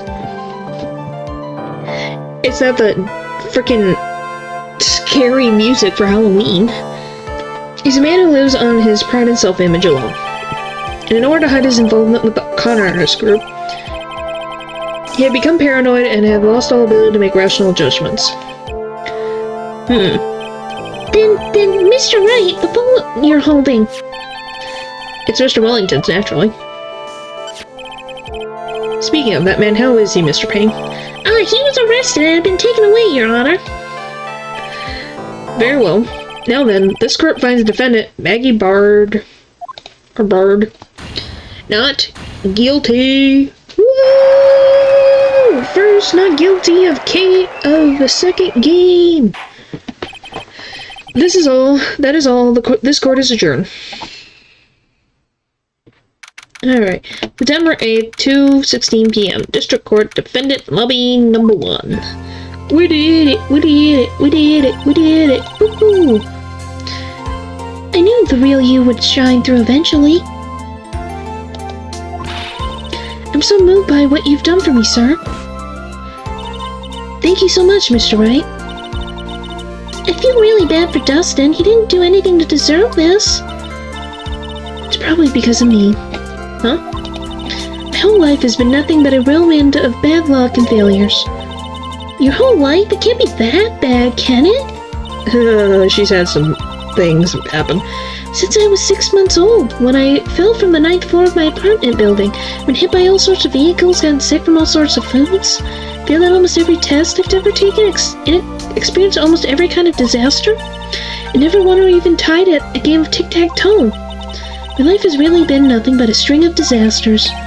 That is, pretty bad. But until I went to college, I was known as the Goddess of Misfortune. And then at the academy, everyone called me Lady Luckless. Lady Luckless? What's worse is that my misfortune always seems to lash out to those around me. Yeah, she has a lot of bad luck.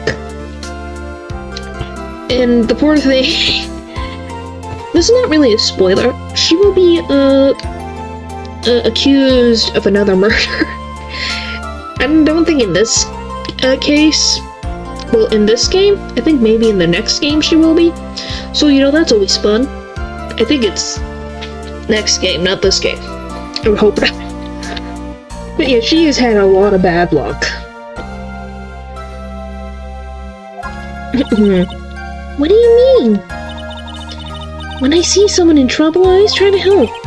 And that... Oh, that's right, you were talking about this earlier. It happened again recently, too, sir.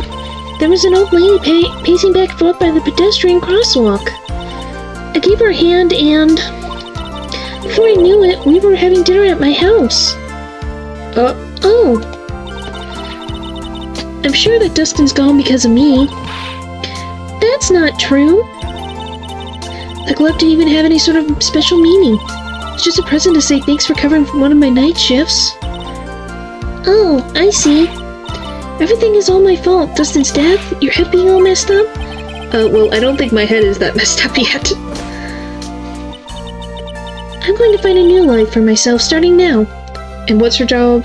Yeah, she's a police officer. Yeah, she's a police officer. But then after this case, she quits the police department. So she went to a police academy, became a police officer, and she now does... I'm not going to spoil what she does in the future, but she does get a different job. I'm going to find a new life for myself starting now. Next time we meet, I'm sure I'll have found a whole ocean's worth of good luck by then, sir. Yeah, after all, the goddess of misfortune is only a name. You bet. I'm gonna make it. I promise. Next time we meet, I'll only be an unlucky person instead of a goddess. Yeah, that's the spirit. Well, Mr. Wright, Maya, I should get going. Okay, good luck to you. Thanks. You take care of yourselves, too. Bye. Till next game. What a horrible day. Gotten my memory back, but things are still a little fuzzy. But you're okay, and that's what counts. You really had me worried. Come on, let's go back to the office. I'm afraid to ask, but here goes. So this might sound bad, but, who are you? What? I thought you said you got your memory back. Imagine getting robbed and the cop chasing the robber trips on a banana or something. Yeah, she has... I don't know if she's had that bad of luck.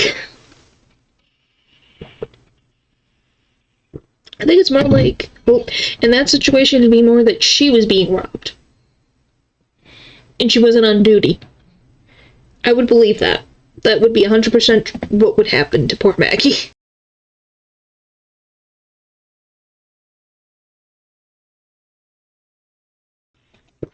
But yeah, whoop, sorry for that loud noise. But yeah, the bananas really just fit in with this case. Which I guess I can show you real quick. Because, the murderer thought this was bananas. You can see why. It's really funny. I thought you said you got your memory back. He did. At that moment, everything really did come back to me.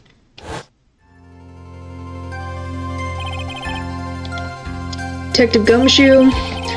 He's someone I've had clashes with in the past during certain cases, but he's also been a good ally during others. The judge. He's a lovable, kind old man who is easily swayed by other people's opinions. But in the end, he always comes up with the right verdict. I just love the nod. This person, I haven't got a clue. Poor Payne. He seems to know me, but maybe he's mistaking me for someone else. And this girl, Maya? You finally remembered! This is Maya Fey, my assistant. That's right, I have so many unforgettable memories about her. For example... to Nick, what's wrong? You keep staring at me. Don't tell me you've missed me. Well, yeah, I suppose I have. Feel like I haven't seen you in ages. Oh? Well, I'm back now. So it's time for us to create new memories together. Alright, sounds good.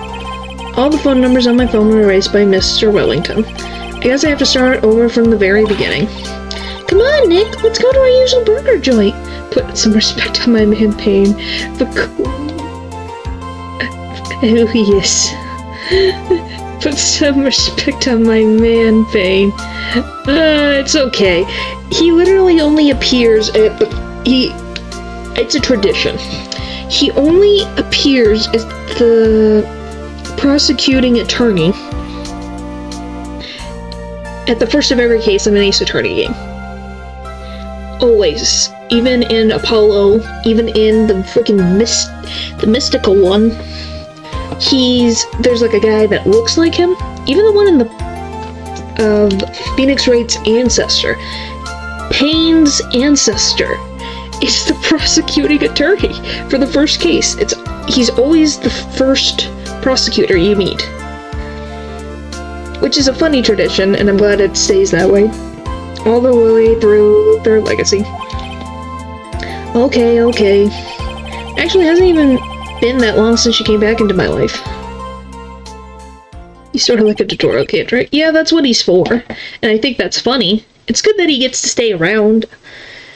I'm not saying he's the greatest character ever, but it's nice to see, like, oh, I know you. Hi, Winston Payne. How you doing? He also has a brother. I know that much. He does have a brother.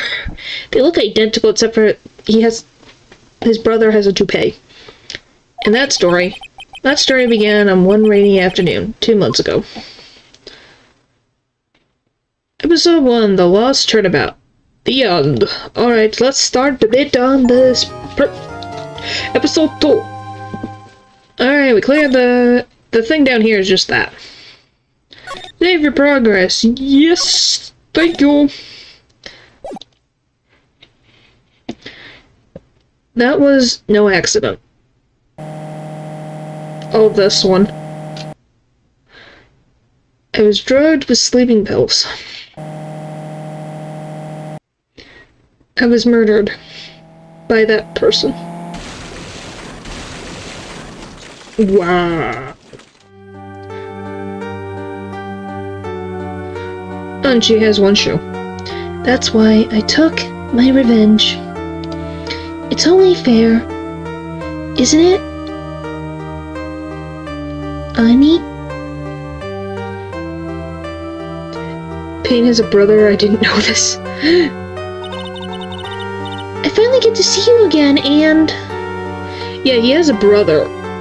I can find his picture. Let me find it. Ace Attorney...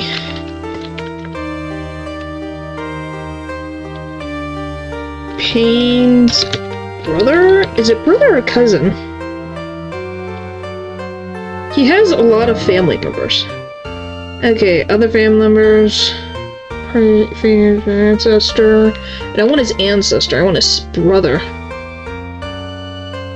He has a brother. Yeah, Gaspin Payne. His name is Gaspin Payne. He has a younger brother. Where is he? Can I have the other Payne? That's Winston. Oh yeah, okay, so I can... If you give me like 1 second... I can...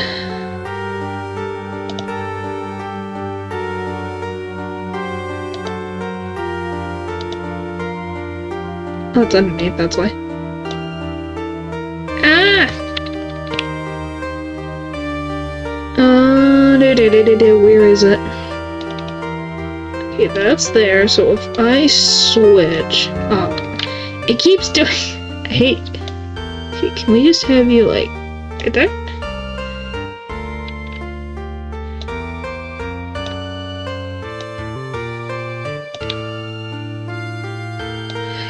Whoop. Yep, there he is. This is him.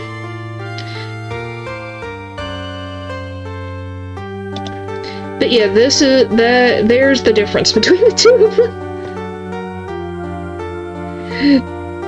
There's like a. It's just kind of funny. He has a brother. That I only know because he was in one of the cases. Handsome Fellas. Yep, they are. It runs in the family. If you just look up Winston Payne for Ace Attorney, you can. He has a whole thing related to his family. Yeah, he does. Yep. And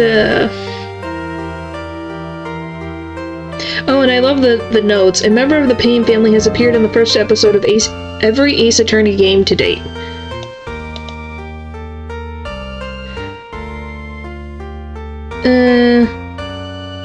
But yeah, it's just kind of funny. It's very interesting. He's like, what is the? I need to calculate this. How old is Winston to his brother? He has a big like. There's like a big difference in age. Well, a couple of years in age. So we have 19. Okay, 19. So 82 minus 19. 64. They are 8 years apart. Oh, hopefully that wasn't too loud. But yeah, they're 8 years apart. Pretty amazing in its own right. But anyway, we were going to return to finishing this thing before we just go down the whole family tree of the Payne family, which is interesting on its own. But I don't think that's what the stream is for right now. I finally get to see you again, and... It's not your fault, you didn't do it. No, I did it. I killed that person. But that wasn't you. It doesn't matter, it might as well have been me. Yeah, poor Maya's back behind in the detention center. Again, I can't believe something like this happened. The events of that gloomy, rainy afternoon that started this whole mess keep playing through my mind.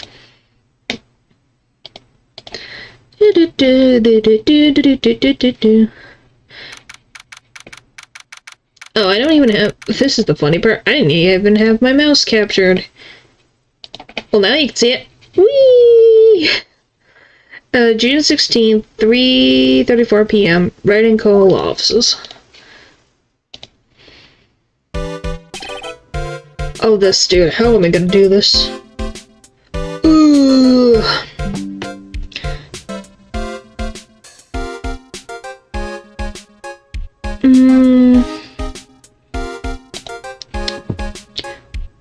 What depressing rain. Do you understand how depressed that makes me, do you? I guess. But actually, more than depressed, I'm angry. Angry at the weather girl on TV. I think our little rainy spell will take a break with the day's sun. Is what that girl said? I stake my life on it. Well, it's the weather. But that's not what... But that's why I didn't bother to bring an umbrella today. What nerve calling a weather girl? She's going to hear about my $1,500 suit. About your case. Unless you're planning on suing the weather girl? I'm sorry. I thought that before we got down to business, we could have some friendly chatter.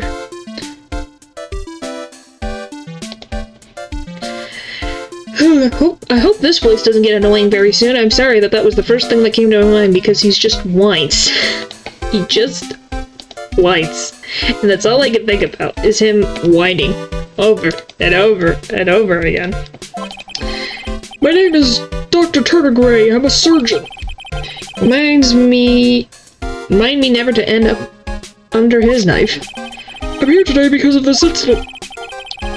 Malpractice at Gray's Surgical Clinic. 14 inpatients lose their lives. That is a lot of frickin' patients. Oh, you're the doctor at? It's really quite upsetting. Did you hear me? Upsetting.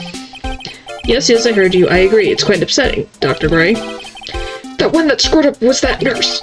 It was her that got the medications mixed up and killed those 14 patients. And yet, now listen good, and yet, those nurses had nerve to go and die before admitting to her wrongdoing. She didn't even offer any sort of explanation to me, and this is the kicker. She up and had herself a grand old accident, crashed her car. Isn't he a great guy, everybody? Joy, glad you're not my client. Smash crunch, instantly transforming her car into the accordion model. I'm gonna drink more water. That's right, about a year ago, all the tabloid shows were talking about it. 14 victims of medical malpractice and the nurse's mysterious fatal incident. There were rumors that Dr. Gray had actually caused that crash. People said it was to forever hide the person responsible for the malpractice incident. Why would I? Now I'm going to say this once. Why on earth would I want to kill that nurse? I don't know. Who knows? She's the one who killed those 14 patients, not me.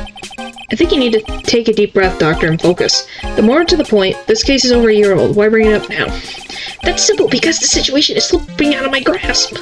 This won't do. My clinic isn't seeing nearly as many patients nowadays. Do you understand what that means? It means they're not coming to my clinic.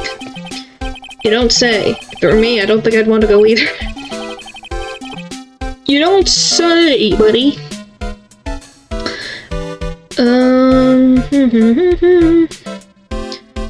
So what would you like me to do about it? I want you to help me prove I'm innocent. Do you realize I'm a lawyer, not a private investigator, right? Don't worry, you won't have to deal with him for long. I know I don't have to deal with him for too much, but he is a part of the case. That's the point. That's the problem. 14 inches. Okay. You had to say it like that. Why'd you have to say it like that?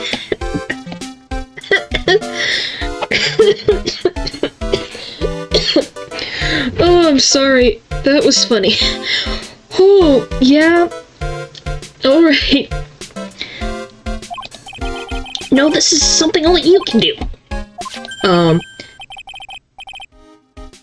Maya Fey, you know this girl, correct? Maya? Why would he know her name? I heard you were working under her for a little while. Well, yes, I mean, hey, wait a second here. I work under her? Yes, am I wrong? She told me, so I'm not quite sure yet.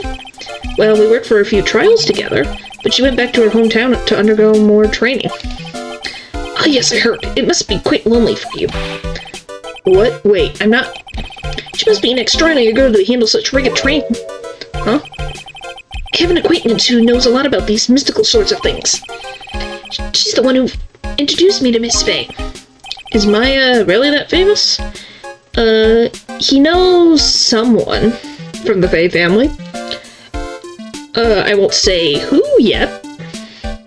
You'll find out. And I've already set up an appointment. For what? What else? A channeling. I'm going to have her call the spirit of that nurse that got herself killed. Oh. Maya, I wonder what she's up to right now. Training. We, the women of the Fey clan, have always been spirit mediums. It's because the power to communicate with spirits flows strongly through us. That's what you told me. Guess she learned to accept her responsibilities and become an adult. Not counting training, this will be your first time channeling a spirit. Where's her package?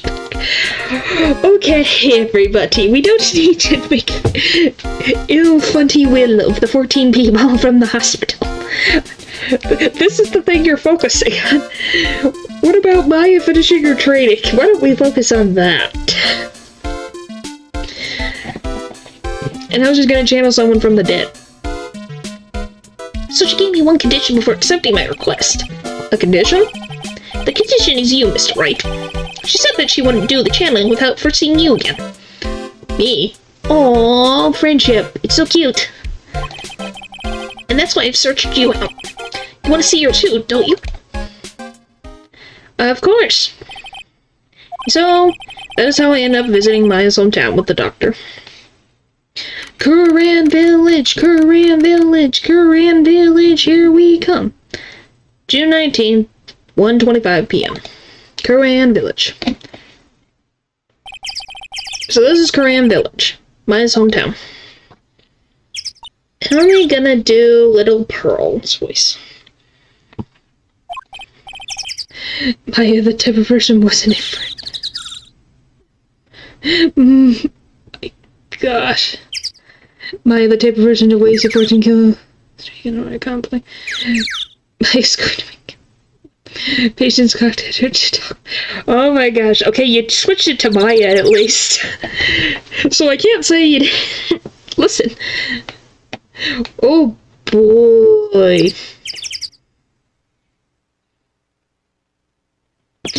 Oh goodness. Why hello there. Bye. What an odd little girl. Hey, wait up, Pearly. Someone else is coming this way? Nick! Maya, how are you? It's good to see you again. Well, I didn't think you'd really show up. It's not that big of a deal. It's not that big a deal. You made it sound like you were so far away. Well, maybe I exaggerated just a little. It was only 2 hours by train. If I had known you were this close, I'd visited more. No, you're not allowed. I already decided, you know. Till I become an adult, I have to work hard and be strong by myself. Oh, well. Anyway, congratulations. I'm glad to hear trading is going well for you. Hi, Maya. Today's channeling. Looks like you finally become a full-fledged medium, taking on your first job. Yeah, I didn't think it would be this soon. with this case. Do you know the messy story behind it? Behold the power of the Maya Intelligence Network. I asked the nurse what her pill was Wow. Let's see, 14 people died because of malpractice on Dr. Gray's part, right? And to pin the blame on the nurse, he killed her in what appeared to be a car accident. So what is this Maya Intelligence Network anyway? The tabloids. That's what I thought.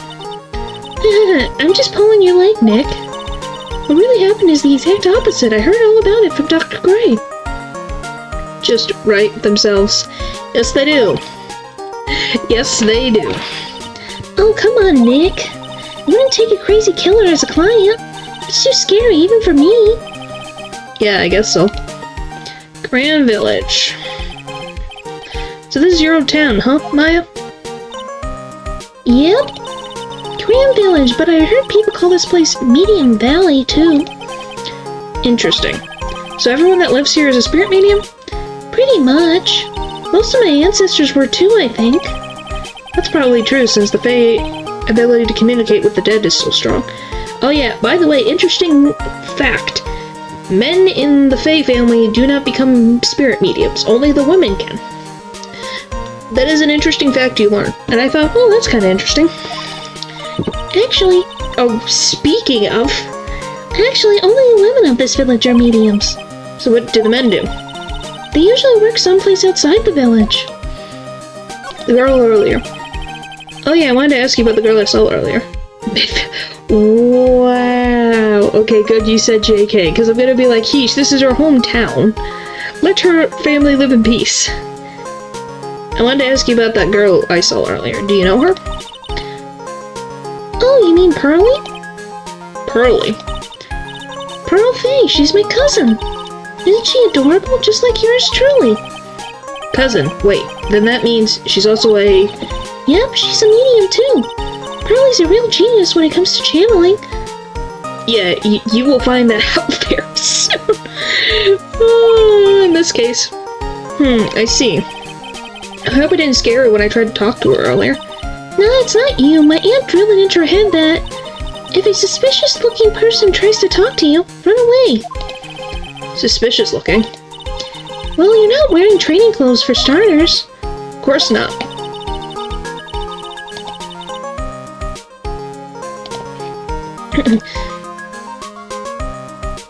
Pearly is my aunt's most valued treasure, so she's not allowed to go outside of town.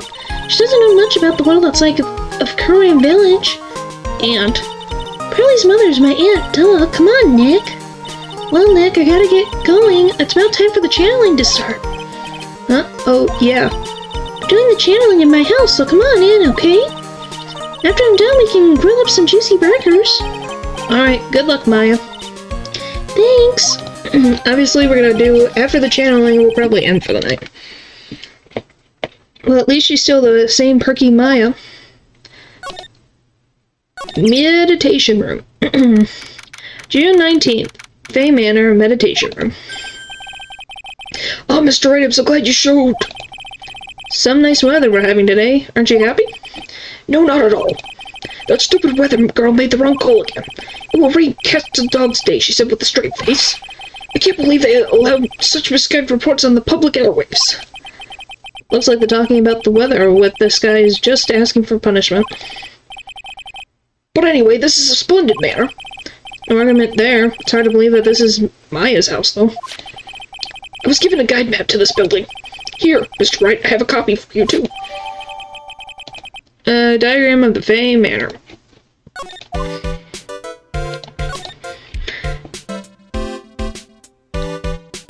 I will say, Ace Attorney has really nice music to just, like, bop along to.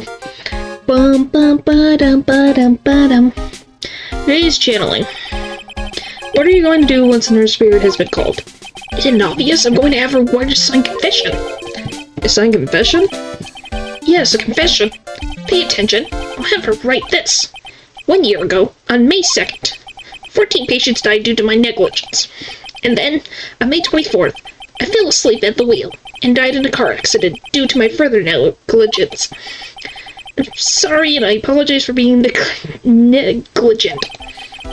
That's what I'll have for Wright. With a confession, the rain falling on my soul can finally stop. Oh, I see. Maya. So how did you hear about Maya Fey? I heard about her from an acquaintance, a girl studying the at college. The girl introduced me to this village. This is the home of the Grand School of Channeling. The home, huh? And Miss Maya is the daughter of the master, I hear. So the woman of the village does nothing while the men do everything. No, they actually do a lot, I would say, because they get paid to do channeling. They channel the dead. We have seen Maya channel her sister Mia before, and very experienced mediums in this universe showing that they do that. It's okay, I think it just is misconfused. They kinda don't do anything, they train a long time, so they don't make money right away. They have to go through the whole process. I wouldn't say they don't do anything, but I think otherwise, if they're not doing the channeling work, they probably sit around. I'm not gonna deny that. We see what Maya does when she works for Phoenix. Eats burgers. Sits around, watch TV. That's my guess, at least. Alright. Master. Anyway, do you see that door? That's the door where people and spirits meet. Miss May's aunt is in there right now. Would you care to meet her? Well, the one practice the little spirit thing. Yeah, they do. I'm not gonna... I think I get what you're saying, and it makes sense. Because in a way, it kind of makes sense. But I think it also, the women, if they're not doing channeling, are probably training someone else. Just like how Pearlie's aunt, but they don't say that. But they don't say is everything they do. Yeah, we don't know everything, but based on Pearlie's mom, excuse me, Maya's aunt, typically, they're gonna train the kids.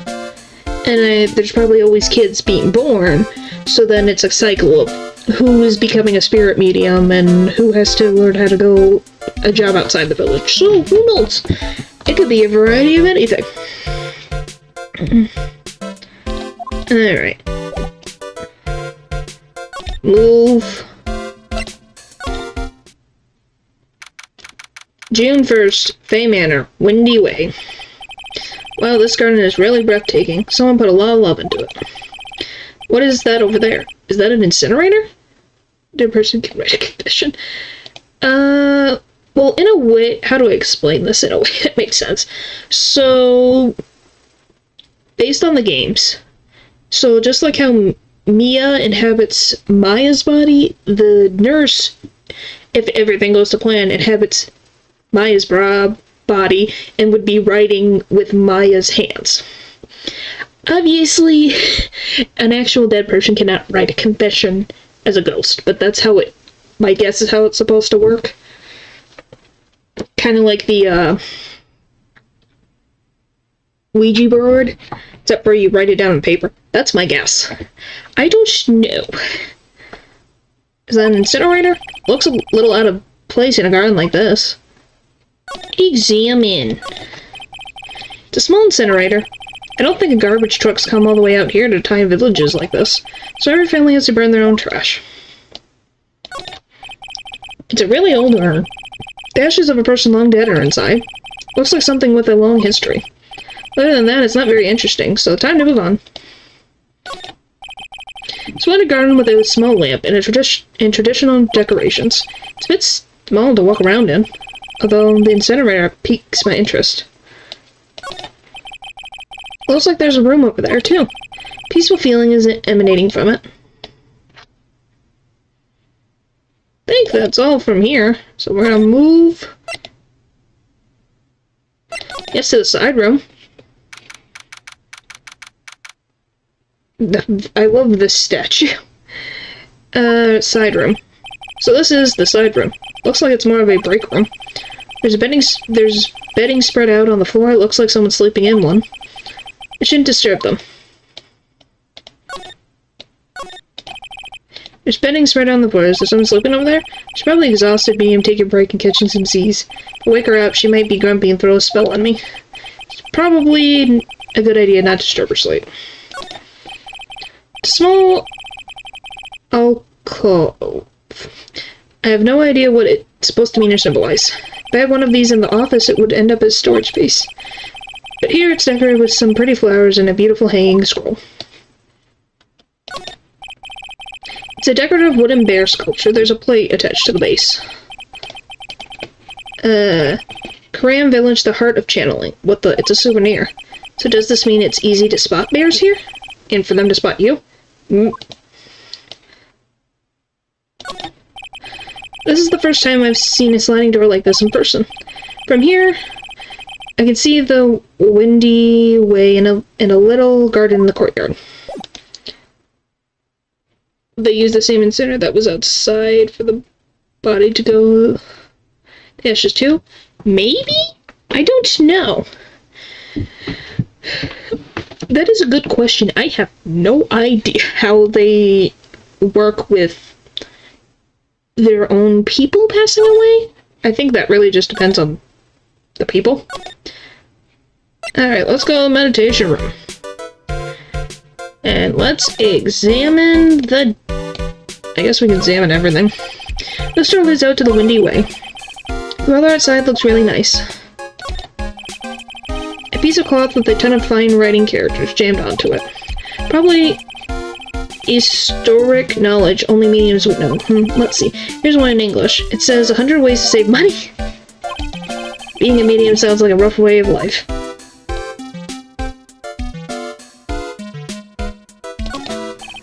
Someone Moldaska wrote these 4 Chinese characters with a brush. Oh look, here's a translation. Once in a lifetime. Its message is people should value their ghostly meetings once in a lifetime chance. Alright, let's go through the door.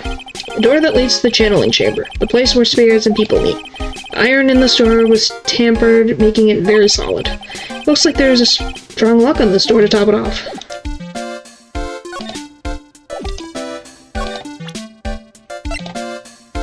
Let me check. Channeling chamber when we're inside everyone.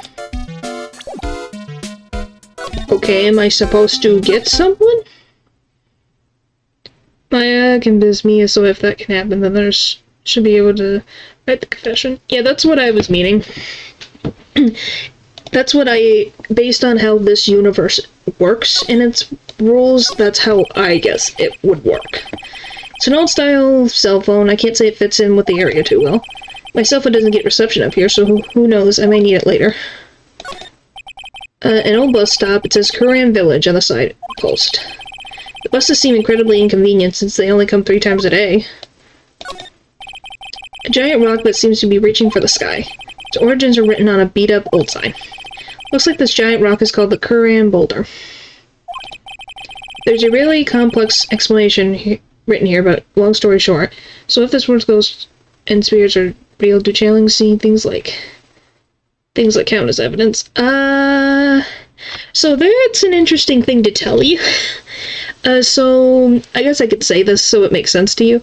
So Mia and Maya are sisters, and they're daughters of the quote-unquote master of the Fae family. Their mother was a very strong spirit medium, and she was involved with a case and channeled a person.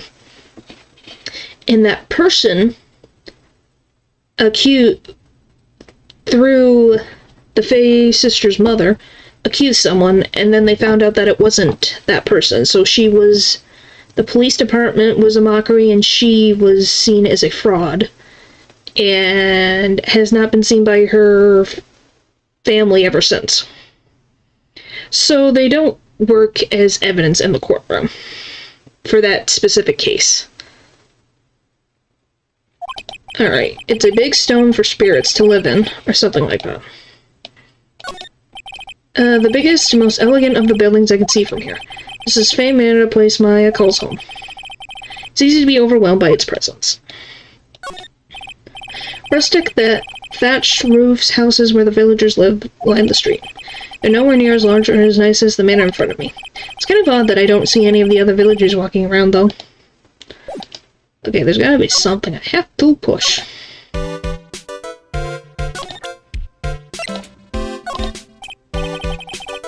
Well, this manor is really nice, don't you think?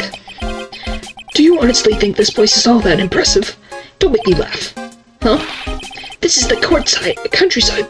Land years cheap. I will have something much greater one day. I will build my own grand mansion. Do you hear me? A grand mansion. This manor will seem like nothing. Could you keep that shaking fist away from my face? Thanks. Talk? Okay, I guess we'll go to the channeling chamber now. Alright, channeling chamber. That is a lot of candles. There are so many candles. They're everywhere. That is a fire hazard. Just waiting to happen. Ooh, Well, this is such a strange atmosphere in here. These flickering lights, I guess they're candles. Good. Ugh. I don't know, because something like video of the spirit would be considered evidence to me. Anyone pretending they're possessed by a spirit. Yeah, it's kind of it's complicated. That's a complicated thing. Especially in a universe where spirits, mediums actually do things. That's a whole thing. That is not OSHA compliant. Yeah, it is not very, safe. Good sir, who might you be? My name is Phoenix Wright. Oh, you must be that good sir. Good sir? Is she talking about me? You are a lawyer, are you not, good sir? I have heard much about you from Mystic Maya. Is that so? Mystic Maya? I am Mystic Maya's aunt, Morgan Fay. Nice to meet you. I have wanted to speak with you for about a certain incident, good sir. It would seem that perhaps you are asking too much of Mystic Maya and performing your duties. Most unbecoming, I'm afraid. Huh? Don't tell me you haven't already forgotten that was it not for Mystic Maya and her assistants, you surely would not have won. First a girl that runs away, and now an old lady who says I stink at doing my job. Great vacation. When did I become the poster boy for how not to make a first impression? The past is the past, though. Let us speak of the present now. Thank you. Maya. So why did you add Mystic to Maya's name? Isn't that a little strange? Good sir. Yes? How dare you be so rude and disrespectful towards Mystic Maya? I'm sorry? She must be addressed by her proper title, good sir. You must call her Mystic Maya. So about Mystic Maya, It is the blood. Excuse me? Blood? Mystic Maya carries the blood of the Master. In actuality, she's the only one remaining. Only one remaining? What's that supposed to mean? Mystic Maya is the last of the rightful heirs of the Korean channeling technique. Okay, then where do you stand? That is a little more complicated. Though a woman of the Fae clan, I am merely a member of the Branch family. Branch family? What's that? It is as it sounds. For a member of the Branch family, no matter her spiritual power... Not gonna lie, Nick, that's child labor. I just hope I actually gets paid. Well, I think... How old is it, courtside? Ha ha ha. How old is Maya? Maya's 18. So technically it is not... Or maybe it's she was 17. We're not going to ask right now. That is a whole thing that we're not going to ask right now. She can never become the master of the Korean school. So, how strong are you? It's a shame, however, I will admit. I cannot even begin to compare the willingness of my power to the master's. So that's how it is. Today's channeling. So today's channeling will be her first? Yes, good sir. Because the spirit of a person who died in a traffic accident is usually very strong. It's usually easier to call that person to our world. Traffic incident. Accident indeed. The channeling will take place here in this channeling chamber, good sir. As you can see, I'm in the process of preparing. Channeling chamber. So this room is the channeling chamber? The This place where a spirit medium speaks with those who have departed. I don't suppose you'd mind if we observe the session. Do not even think of such nonsense. Only the medium and the client may enter here. Oh. The secrets of the current technique cannot be seen by just anybody. That never stopped Maya from doing it in front of me before. It's also for your safety, good sir. If something were to go wrong, that is why, while channeling is being performed, that heavy door is securely locked. Oh, that's what the lock is for. Oh, yes. Wonder if you have yet to meet Pearl, good sir. Pearl? She's an adorable, angelic young girl. Oh, that odd. She's my daughter. Now then, what was it you were about to say? What a cute daughter you have. Our dear Phoenix.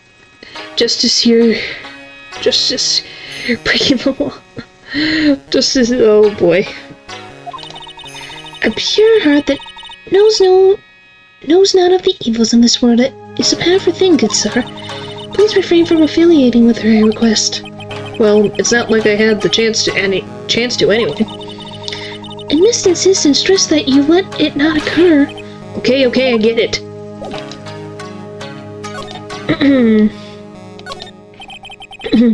I guess this is an altar, whatever it is, it feels very important. A mirror-like object with a cloudy, reflective surface. And some branches of the sacred tree have been set in a predetermined arrangement. Good sir, I wonder if you would please not touch the sacred objects. These objects are being offered to the spirits. If you were to touch them, good sir, they would become cursed. Yes, cursed. She really didn't have to talk down to me. Not that much of an idiot.